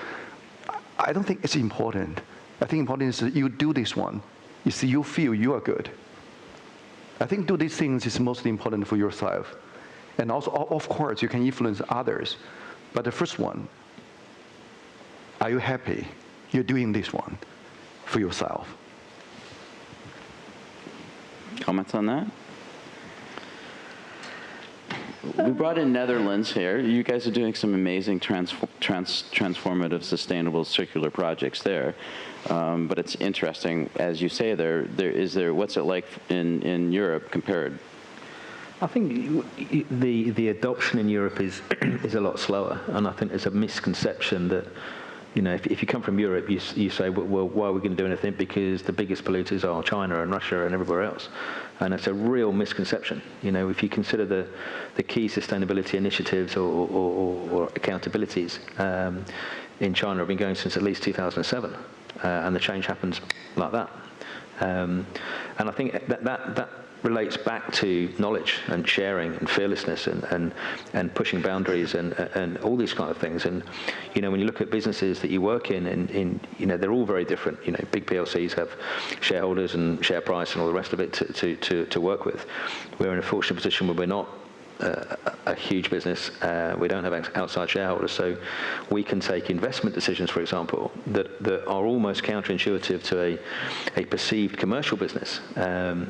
We have 22% of our business in design and innovation, but outside looking in, we're a packaging business. We also have 19% of our workforce in supply chain and compliance. That's 41% of our workforce have nothing to do with selling or client stuff, and that's really unusual. And when I talk on panels like this, people are surprised that we invest so heavily in that side, rather than, more salespeople and more marketing and more this. Don't get me wrong, we do that as well. But the key investment are in the change-making areas of the business. And we one of the smallest businesses, if you like, in our industry to actually create a full in-house sustainability report with global recognition across scope 1, 2, and 3. And we've just completed our second year. And we don't shout a lot about it, but if we do, it's to encourage other businesses to get the movement, to get that conversation. The water bottle story that we spoke about earlier. There's a picture of a water bottle on the beach, and the person says, "Well, it's only me. It's one person," said 9 million people. And it's all about creating movement for change. And I quite agree. You've got to feel right about it inside. And we talked about transparency. The other word I like to add to that is authentic. You know, we've seen people that they talk about carbon credits and carbon neutrality, which is nonsense. We kind of talk a lot about, you know, how can we make proper changes? How can we make differences? How can we use data? Data is hugely important too. You know, our data systems now are challenging brands' forecasts to put product in a region, and we say, well, the data says you don't need it, so why ship it? Why put it on a container and let it sit in a warehouse for 6 months because the data said at the beginning? And that transitional shift and trust in data, but having the supply chain to better back it up, is just as important. You don't want stock sat in shelves. It's why we have Black Friday. It's why we have all these crazy consumer-based, you know, mass consumerization of product, because we don't get our planning right, because we're scared. We've always done it that way. We'll keep doing it that way. Well, we'll get the same results then, won't we? It's just, again, bringing it all the way back to fearlessness. If I build on that a little bit, and I think, Darren, you were fascinated with all the case studies that we saw today coming out of China. I think it is the appetite for innovation, the appetite for fearlessness, and the appetite for being bold. Yep. I think that's key as business leaders, you know, that we really need to look at, because if we really want to change the game or create, you know, demand for a new ideal, then that has to be driven by the business in itself. What do you think is the key thing that you would look to personally that's really transforming your business, let's say over the next 3 to 5 to 10 years? You know, if you had to pick that one thing that's really, wow, I have to get into this, what would that be for everybody? I think like you know what I sharing this morning, the word is passion. So I think for the next 5 or 10 years, it's important for me to find the passion, what I'm truly passionate on. I feel quite, you know, lucky. You know, I'm working on the Lotus Life. I think this is what truly I can share in my experience, add value for Lotus, and also I can learning some things new. So yeah, if I think about, you know, next 5 or 10 years, just try my best to find what I'm passionate on. Yeah, wonderful. Felicia? I'm just going to say trust. You know, today in our very fragmented world, that is the core that brings us back together. That's what brings businesses together. That's what brings people together. And really, action that drives trust is truly important in everything that we look at. When we work with clients as well, it's not about taking a passive role. It's not just about being promotional from a marketing perspective to get more dollars in the cash box.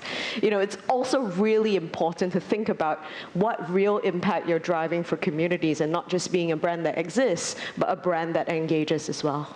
But I'm gonna poke in there a little bit. Trust is a base level. What drives you? What drives you? Me? What do you think is going to be this transformational push that you're going to go through in the next 5 years? It's going to be action.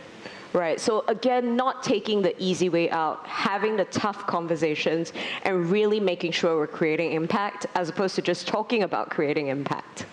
Wonderful. Okay. Robert. For my team, or for my company, Decathlon, not my company, but Decathlon, I think it's accessibility. You know, they're really going to change the business models to have sports more available for everyone, so you can rent a stand-up paddle and try out a stand-up paddle and try all these different sports. As you see the China sports market exploding, we want to really try to let everyone try all the different sports that are available. But for me personally, I think what I want to dive into is more about the communication. Really pushing how we communicate to reach these people, to tell them, you know, what we have to offer, and then they can try all these things out and really better their lives. Yeah. Wow. I have to agree with further down the panel here. Passion is incredibly important. Authentic passion for your business, for your people, more than anything, and create opportunities for your people, because we, you know, as leaders, we don't always have the best ideas. Create an environment for your people to be fearless in their communications, upwards and downwards. And if you don't sort of create that environment and those values within your business, somebody else will create those values and environment in another business, and you'll lose people, and sometimes you'll lose your best people. So create an environment for your people to grow, and then your own business growth, your own business purpose will grow by default if you keep providing that environment and keep evolving as a business. You know, we've seen on some of the panels today, history is littered with businesses that didn't evolve, kept doing it this way, keep doing it this way, because it will get better, it will get better. And other people are going that way because that's where it's going to, and evolving and listening, like we said earlier, listening to your consumer, listening to their concerns, listening to the things that they're happy about. And when we talked about weaving these things in and out earlier, it isn't that. Circularity and sustainability, in respect, isn't that. It's this. But it's continual because it is a journey. It's not a destination after all. So, a long journey.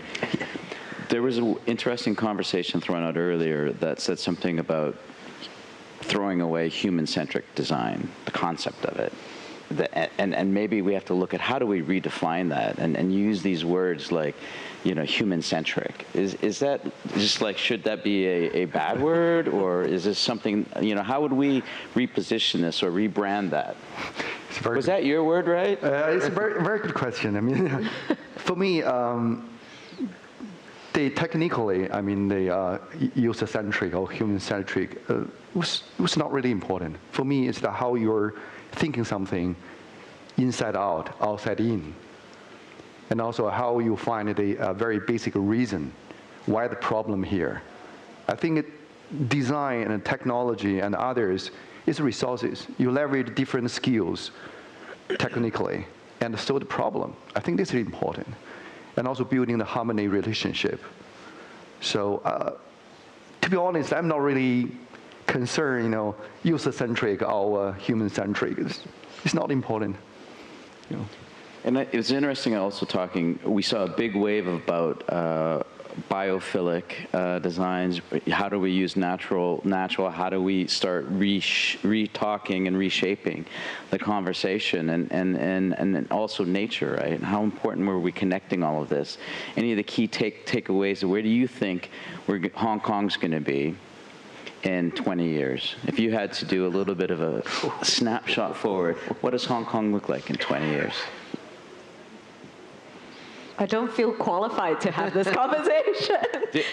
But it's an interesting question, right? Because as we said, we have to all start having these conversations now so that we're able to change government, change systems, change a lot of the stuff. So in 20 years, maybe, how would you like to have Hong Kong in 20 years?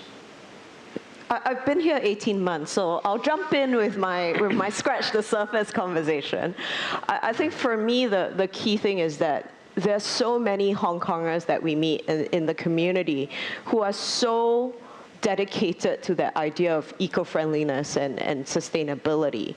How do we make this real for them in a way that is seamless, in a way that that is real? So if you're going to be, making sure you rinse out your lunch container and throw it into the right recycling bin, that it goes to the right place, and that process is actually a very efficient process. So I would love to see that in 20 years, the ambition really then becomes the everyday. From a visitor's perspective, or your perspective? I love these questions because I have a quite long-term experience with Hong Kong, and also my younger son was born in Hong Kong. So I think you ask these questions also meaning you take ownership, thinking about it, thinking something on behalf of Hong Kong. Really appreciate it. I mean, for me, I think Hong Kong for the next 20 years, right? Yeah. I pretty like, the Hong Kong could be more dynamic, in like more incubation center, and celebrate some things. I think I'm very confident in how Hong Kong people, doing some things different. For example, like Cha Chan Ting. Do you know what's my point? Cha Chan Ting is how is the Hong Kong you can try the Western and Eastern food in the same the restaurant. And also you can for me it's quite like, long time ago, it's quite like kind of the Starbucks, incubated by Hong Kong. So I think I'm very confident how Hong Kong people can do in innovation way. For the next 20 years, I think the most important thing is how find a very unique position, add more, innovation, and also more open, and also trying more special details, to really creating the values for emotion. So in my mind, Hong Kong after 20 years will be more dynamic, more passionate, more, the interesting cities as a global incubation hub. Love that. Washi said, he was like, it was water and mountains and nature and how we combine this. I look at Singapore, to me, I'm like, Singapore, it's flat. Well, what is it? It's just it's an urban city. But I look at Hong Kong and I go, my goodness, we've got all of these things. And for me, it's how do we bring back the culture, right? How do we not gentrify the city? How do we bring new innovations, technology, but in food, in lifestyle, in a lot of these things that really, where you can create, like when you look at Tokyo, what was Tokyo? It just had that identity, and Hong Kong always had this mix of the world. And I think that, but we don't want to lose the culture. We want to use that as a starting point that allows us to connect and interact, and technology just helps us to create it in new ways we haven't even thought about yet. So I think that's about it. We said Hong Kong in 20 years. Stay tuned for some exciting talks tomorrow on day 3 of BOD. Thank you all for being here. We appreciate the time, and especially appreciate everybody in the audience. So thank you. Yeah, thank you so much. Thank you. Yeah, thank you. Thank you, Delicia, Robert Gratti, Robert Locker, and Yingjia for your sharing, and of course Darren for moderating. Before we head off for the night, we will have one more speaker bring forth BODW NL Networking Night by Creative NL.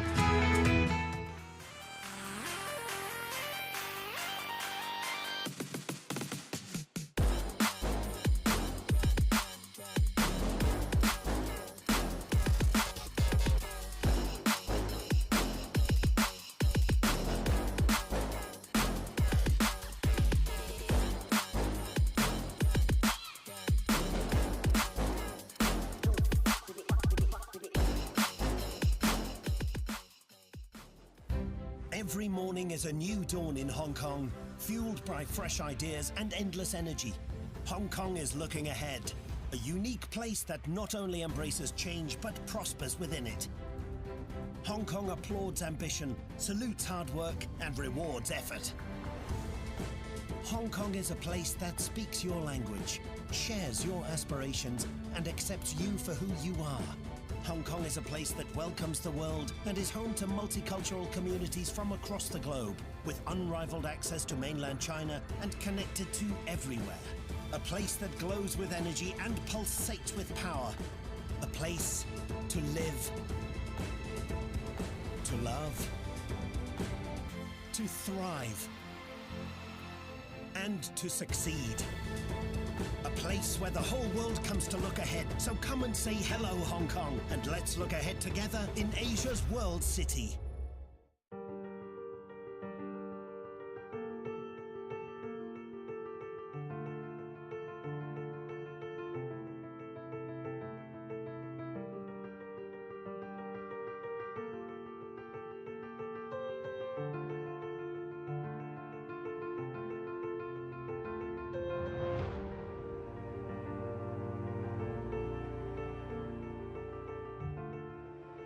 广州设计周是中国第一个设计周，2006年在政府主导下诞生，2011年被评为中国10佳品牌展会，发展至今已成长为亚洲首屈一指的设计产业盛会和资源运营平台。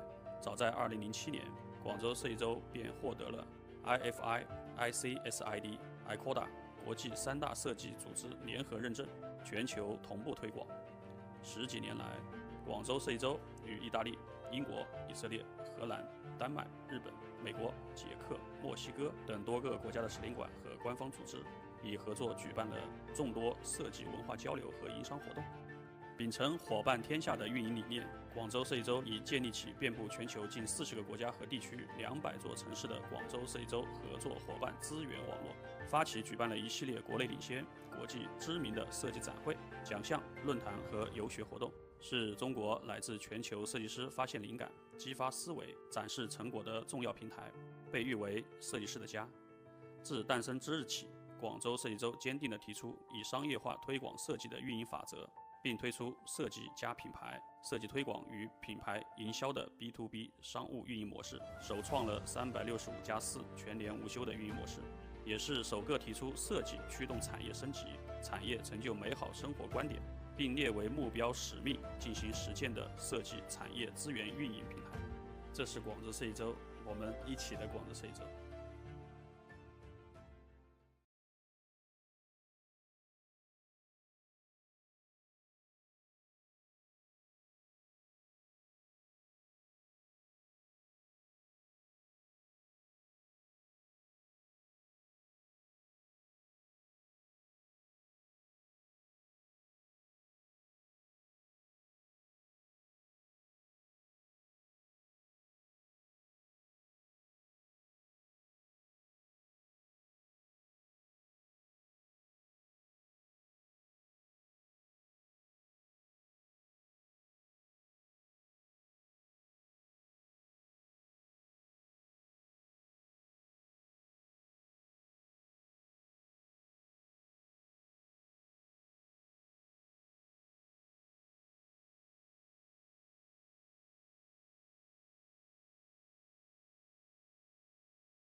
Networking Night. Please join me in welcoming Lucas de Man. Yes, come. Thank you. Thank you, thank you, thank you so much. Thank you, thank you. Everybody's sitting on the left side, I can tell. Nobody wants to sit there anymore. Okay, welcome to the Dutch Night Networking Night. Are people already leaving? It's because I'm from Belgium? Is that why you're leaving? You just waited until I come on stage to like really ostentatively walk off. It's okay. I won't take it personally. Okay, I'll do it again. I'll come back on stage again with enormous applause, and then we know that nobody's leaving. There's one leaving over there. I'll wait till you left. Okay. Your host, Lucas de Man. Yeah, oh, thank you, thank you, thank you, thank you, thank you. Okay. Okay, welcome at the Dutch Networking Night. The good news is after this we're going to have drinks and food. Yes! Okay, so I'm from Belgium, so they asked me to make sure that we introduce the Dutch people because, you know, I have no opinion of them. Okay, so they asked first to show, because who has never been to the Netherlands before? Who has never been? Like, 7 people. They made a video especially for you to show how beautiful and flat the country is. Okay, so can we play the video and be mesmerized?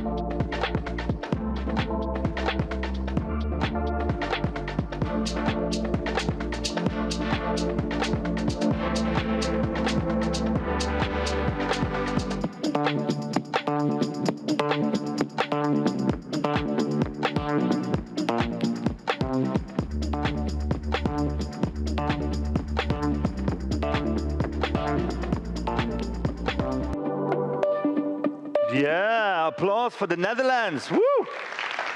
Amazing. They're going to solve the world on their own, and we can join. How great is that? Okay. So, but what tonight is all about is, of course, networking, meeting each other. So people from Hong Kong, people from the Netherlands, people from everywhere, drinking, having food together, having great sessions in the NL room. But before we do that, we wanted to showcase how many great people came from the Netherlands here. We have a 60-person delegation. So what they did is they decided to show every person face by face. For the next 3.5 minutes, let's already start because it's going to take 3.5 minutes, right? For the next 3.5 minutes, you're going to see every person that is in the delegation for 2 reasons. Number one, because otherwise people feel not seen, and it's very important to feel seen. Some people left families to come here. You can already start the video. Don't be afraid. Yes, start the video.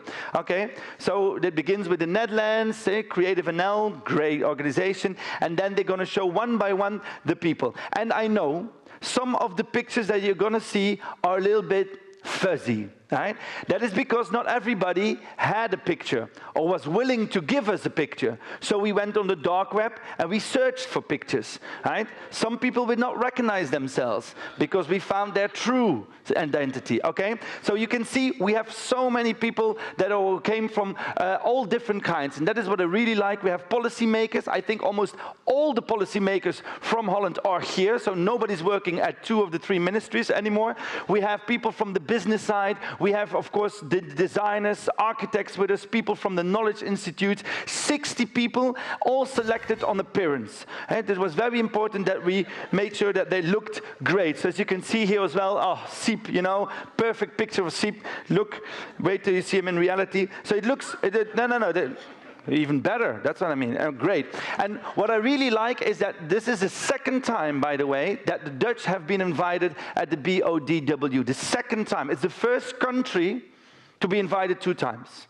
Not because they paid, but because they're so amazing. Yeah, applause for the Dutch. Yeah. Next year, France also 2 times. So, and in between is Belgium. Somebody, don't forget about us, okay? So, great. And what I really like, it's not just 3 days here with an amazing program, very good speakers. By the way, an applause for the people working behind the scenes because they do a great job. I know we are terrible, always asking different things, and you always do it with a smile. So thank you so much for tolerating us. And also what is important is it's not, of course, the 3 days. Before that, we had already workshops, people meeting with each other. Also, a delegation of Hong Kong designers came to the Dutch Design Week, to the Netherlands. So there's been a lot of back and forward, a lot of relationships being built. And when we leave, it's not the idea we just showcase how great we are and then move back to our houses and go like, yeah, we did it again. The idea is that we have collaborations that can be lasting for centuries, right? And we're going to start today. Did we have them all? No. Look, Kim, how great. Good pictures of Marcel, pixel-wise, right? So look at them. And if you see someone you think, that's an interesting person, they will all be, because they are obliged to be, at the drinks later, right? And you can recognize because they look white and tall.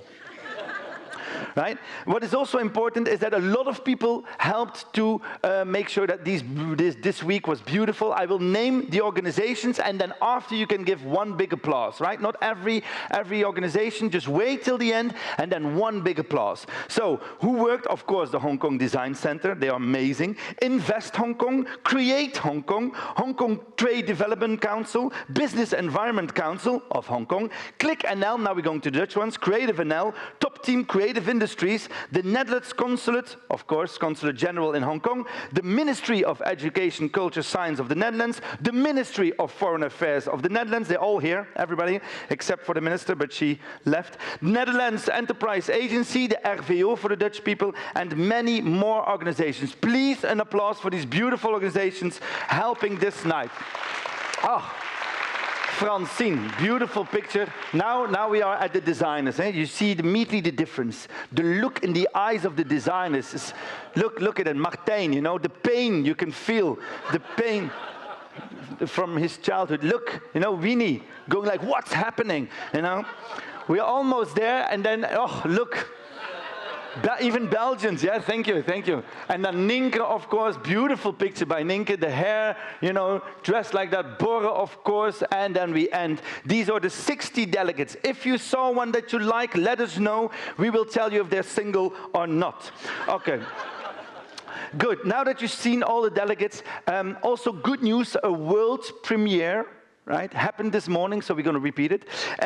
It's that the team of Creative NL, who's organizing all of this together with, of course, the Business of Design Week, is also making portraits of designers, stories. Why? Because it's not only the work, of course, that you can see, it's also the story. Why is the designer or creative doing what he, she, or them is doing? So Creative NL decided to work together with Johan Kramer of production company Holy Fools, to say they make beautiful videos, to make a series of portraits of designers from Holland that will be shown all over the world.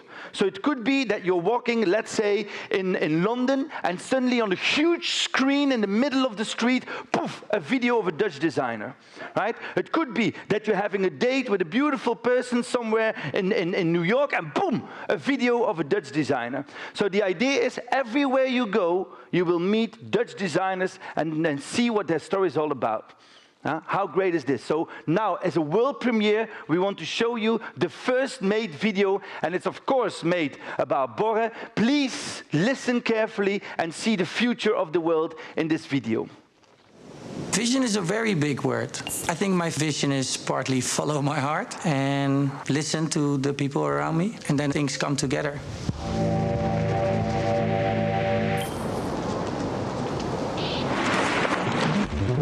Hi, I'm Borre. I'm a designer from Amsterdam, and I love textile. Hello, Borre. Tell me about your vision.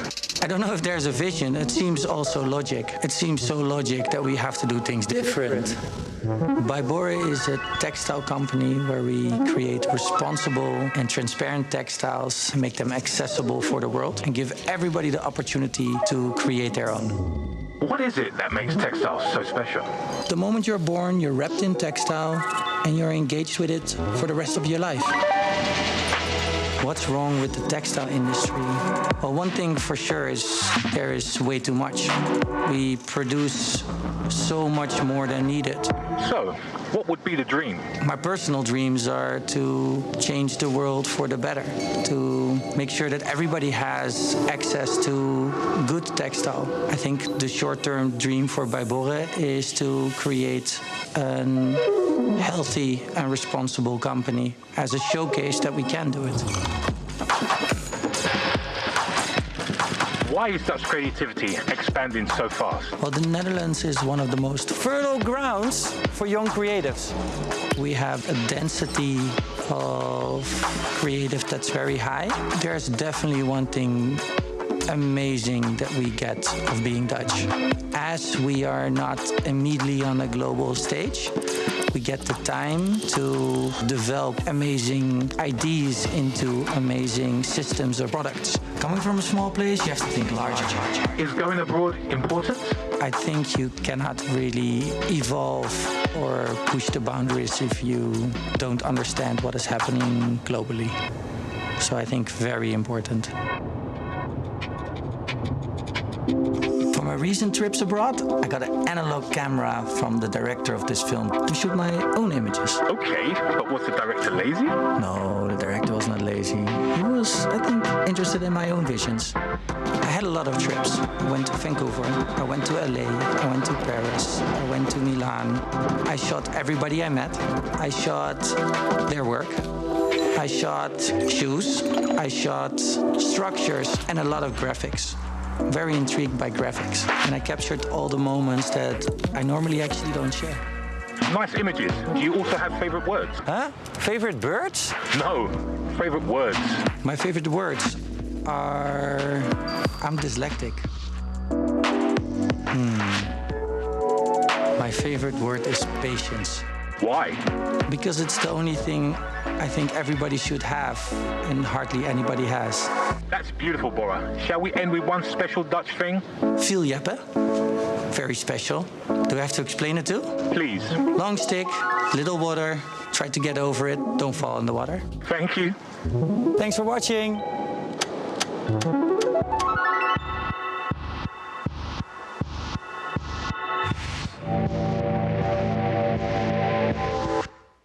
Yeah, applause. Nice. So more portraits will follow, and if you think, oh, this is interesting, I want to follow it, I want to see everything, go to the Creative NL website, you can see all the portraits there. Now, because it's not, of course, just showing how good we are, it's really about collaborating, it's about coming together. I would like to invite two special women on stage.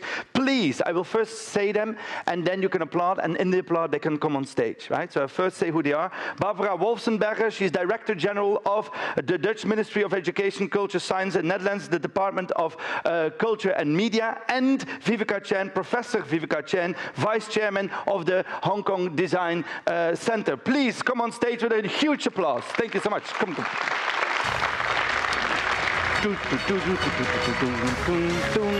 And keep applauding till they are here. Eh? Keep applauding. They can take their time. Keep applauding. You can come here, keep applauding. Vivica, you can come here. Keep applauding. And stop. It's a Dutch thing, Vivica, that they applaud and then they stop when the person is on the stairs. I see. You know, they have to keep applauding till the person is here. Everybody can take their time if they want to. Okay, otherwise they have to keep applauding, right? Otherwise they have to keep applauding. You want to do it again to see if they can? No, it's Vivica, first of all, thank you so much for inviting us. Why the Dutch people for the second time? Well, first of all, we have a great experience in back then, and so we invited the Netherlands again to be our partner country, but it actually took us quite a while. We started, yes, we started exploring this. I think Barbara was there last time, but really started working on it in 2 years ago, in 2020. Oh, okay. And believe it or not, whatever you've seen here really, really takes a lot of time, a lot of hard work. So thanks very much. Then we have this team led by Creative NL, the team led by Monique, and then we have a team led by Gillian. They really form a very cohesive team. So we're not just talking about Netherlands as our partner country, we actually formed one team. And what we did was that we also have a study trip to the Netherlands in March. Yeah. And met a lot of people here today. How was it to go to the Netherlands? Did you like it? Yes. Did you try any of the food? Very nice food. Yeah. Very good food. And cheese is what I like. Oh, okay, so you tried cheese, yes. But it is already my 5th time. But this is really eye-opening because you get to see a lot of behind the scenes. We know that Netherlands is very good in circularity. We actually seeing is believing. So we get to meet a lot of people and really form what we have, the program today, and we together make this called Game Changers. So it was really eye-opening. But really thank you very much also to Aaron who made this happen, our Council General here. If it wasn't for him driving this, if even for Create Hong Kong supporting this won't happen. And also for the Netherlands government, which actually help us see a lot. Absolutely, but we're really also thankful for all these people in our lives. So thank you so much for being here. One more question, circular design. Why the theme of circular design in Hong Kong? Why is it so important for Hong Kong? It's very important for us because Hong Kong, as you know, is very dynamic. We're always at the forefront of change. We're very adaptable. So a lot of our companies are already very keen on ESG. In fact, we have sustainability awards every year, and you see all the big companies are really participating in it. We have small enterprises, etc. So Hong Kong is also very known in several areas. In fashion, in real estate, we have huge shopping malls. They all need sustainability and circularity. So we really think that bringing in best practice would not only help Hong Kong, it will help the world. Oh, so when you help Hong Kong, you help the world. Yes, because we are the catalyst of change. Yes. And we are the best in Asia. Yes, there you go. There you go. And then the final question, what can the Dutch learn from Hong Kong? Because they come to give a lot, of course, but what do they have to take away to their homes and families? Well, I think there are 3 things. 3 things? Yeah. Yes. First wait, of all... Wait. Write it down, eh? Dutch people? Okay, because they tend to forget, eh? Oh. Right? Okay, there you go. So first, I think we are very known for our cultural sensitivity. Hong Kong is a melting pot of different cultures from day one. So we have everybody here. And we call East meet West, but it's really more than that. Yes. We are really very open. We are the most free city in the world and very, very progressive. So I think that where we can help, and I think that Dutch people can learn also, is how we can integrate all kinds of international learnings and best practice. Secondly, we are also very, very good at, I think, integrating technology. Yes. We are very digital savvy. So if you look at, use of digital currency, we have in transportation, even our government, everything is on apps and data. So we are very good in driving use of, all kinds of digitization. And thirdly, you know what we're most known for? Food. Yes, not only that, our entrepreneurship. Okay, sorry. Yes. And I'm very interested in the whole concept of and food. our business acumen. So I think to make circularity happen is not just you want to do it, you have to make it, really into a business model that can be sustainable. So I think we're also very good in bringing business acumen and entrepreneurship, innovation into the picture. I think that's the last one is a very important one, because you can be a great designer, but it doesn't mean that you have a great business. Exactly. So thank you so much. I will go now to your partner in crime here, Ms. Wolfenberger. Very nice to meet you here. Yeah, Wolfensberger. Wolfensberger. If you to go to the English version. Okay, Wolfenberger. How is it? Nee, is het weer niet goed? Nee, is weer niet goed. Vertel eens. Wolfensberger. Wolfensberger. Dan is het niet goed opgeschreven, jongens. Ja. Wolfensberger. Okay, I'll do it again. So, I will go to your counterpart here. I'm not Dutch. No. So yeah. Barbara. So, tell me, how was it? Why did you say yes when they asked you 2 years ago, or were begging for 2 years? Why did you say yes? Well, we were actually here the first time in 2019 already, so that's even a longer time ago. Because of 2008 in a way, because we had such a good experience in 2008, and we had a lot of people in the Netherlands who had really good memories of that. Because China is a focus country of our cultural policy and also for creative industries, and the Hong Kong Business of Design Week is not only Hong Kong, but it's also a gateway to Greater China, but also to Southeast Asia. And at that time, there were a lot of creative people interested in also moving or expanding business to this part of the world. So there's a wish also from Holland on to come here, to expand, to explore. Yeah, I think we did. A few years before that, we asked everybody in the creative industries, what are the countries that you're most interested in? And we had a certain expectation of the countries that they would mention. It was totally different. Really? Like, what did they mention? They mentioned Germany first. Germany? Germany first. China, Southeast Asia, with Hong Kong, of course, and the United States. Okay. Those were the wishes. But Germany first. Germany first. Okay. Neighbors first. No, interesting. Yeah. Okay. Not the Belgians. No, but that I understand. But you would think, that there's so many different worlds. We would think India or whatever, but it was different than we. And of course, expected. Asia, I understand. Of course. Yeah. And I already asked Vivica, what can we learn? What is it for you that you want to pick up here, that you want to take home? Or that you hope that we, as creative industry, learn from being here? Well, I think one of the things Vivica mentioned is the really looking at circular economy, and not only in circular design and circular design thinking. And it's also a way of how you look at cultural policies and creative policies, to also just look at private business. And so I think that's one of the things that we can learn from each other also.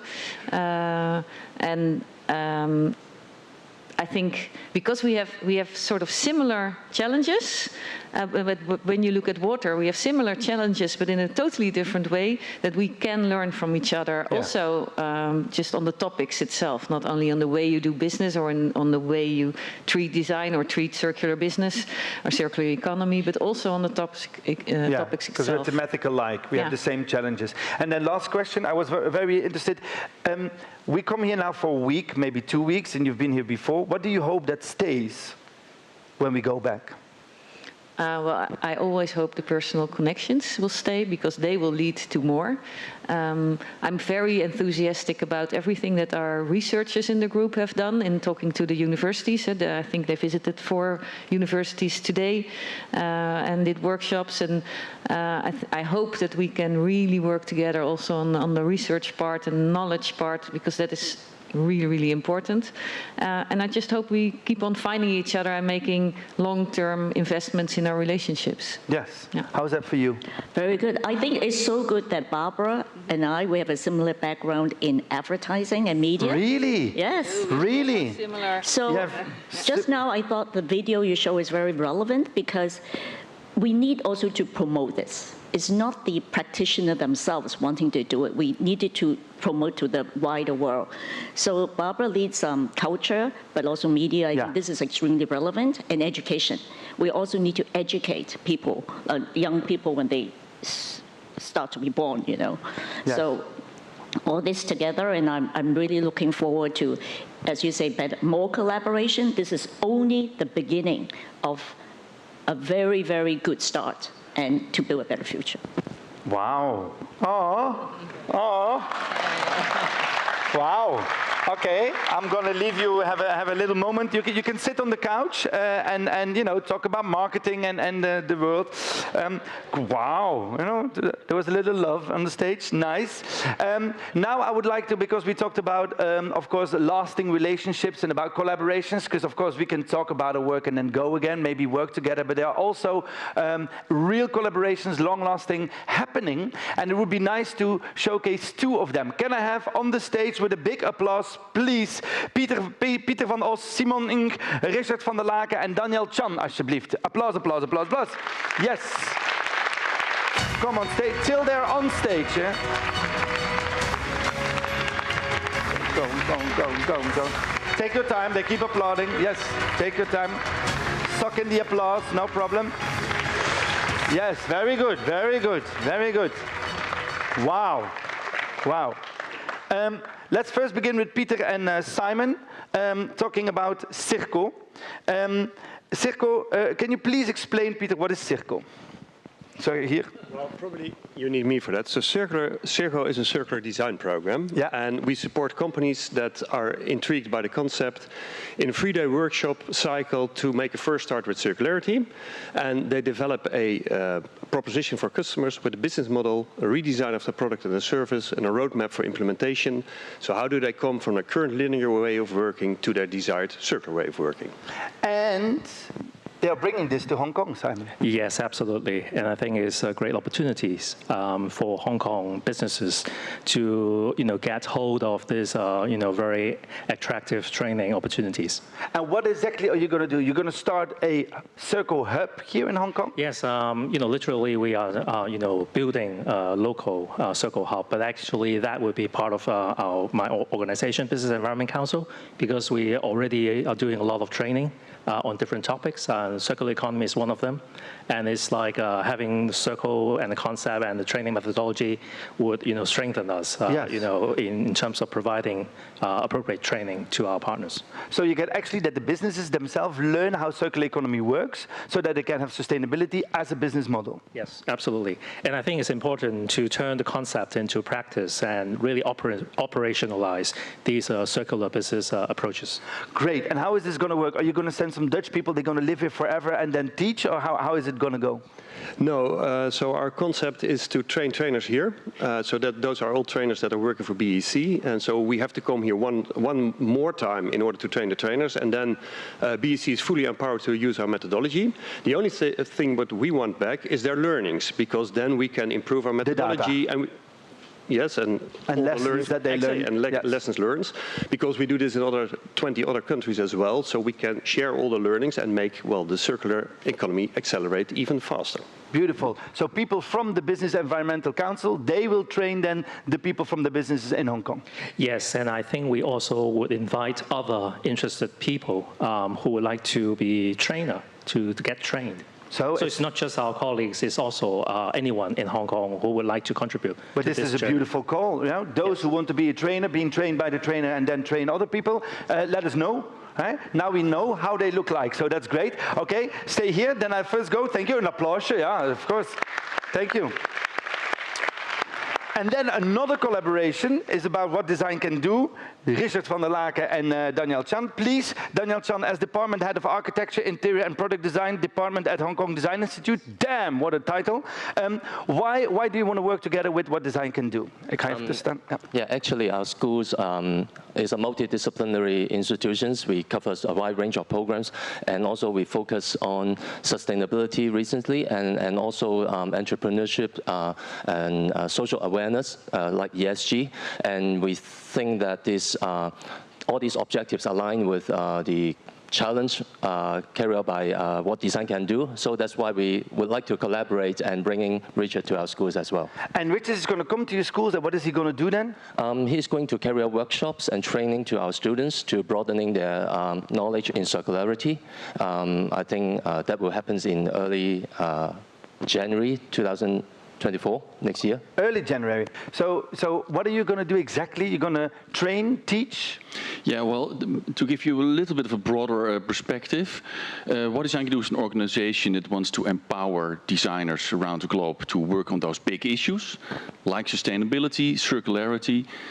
So next year we will run a big program, a challenge program around circular design. And we do that in several countries, and we're super happy that we're now also collaborating with the Hong Kong Design Institute, where we indeed will help design students to work on circularity and to develop their skills in circular design. Yeah. We also will have an open call, so designers can apply with the projects, and if they win, because we will select the best of the best. The best of the best, so the pressure is on. We will award them with money. Okay. And we will also award them with a program so that they can make their next steps in their development. All right, so we do that with professional designers, you also startups, bring designers, but also with students. So you bring money, you bring awards, you bring lessons. Wow, yeah. That's why you have the red suit. It's like Santa Claus. I'm also bringing a red suit. Yes, of course, of course. Okay, now amazing, amazing.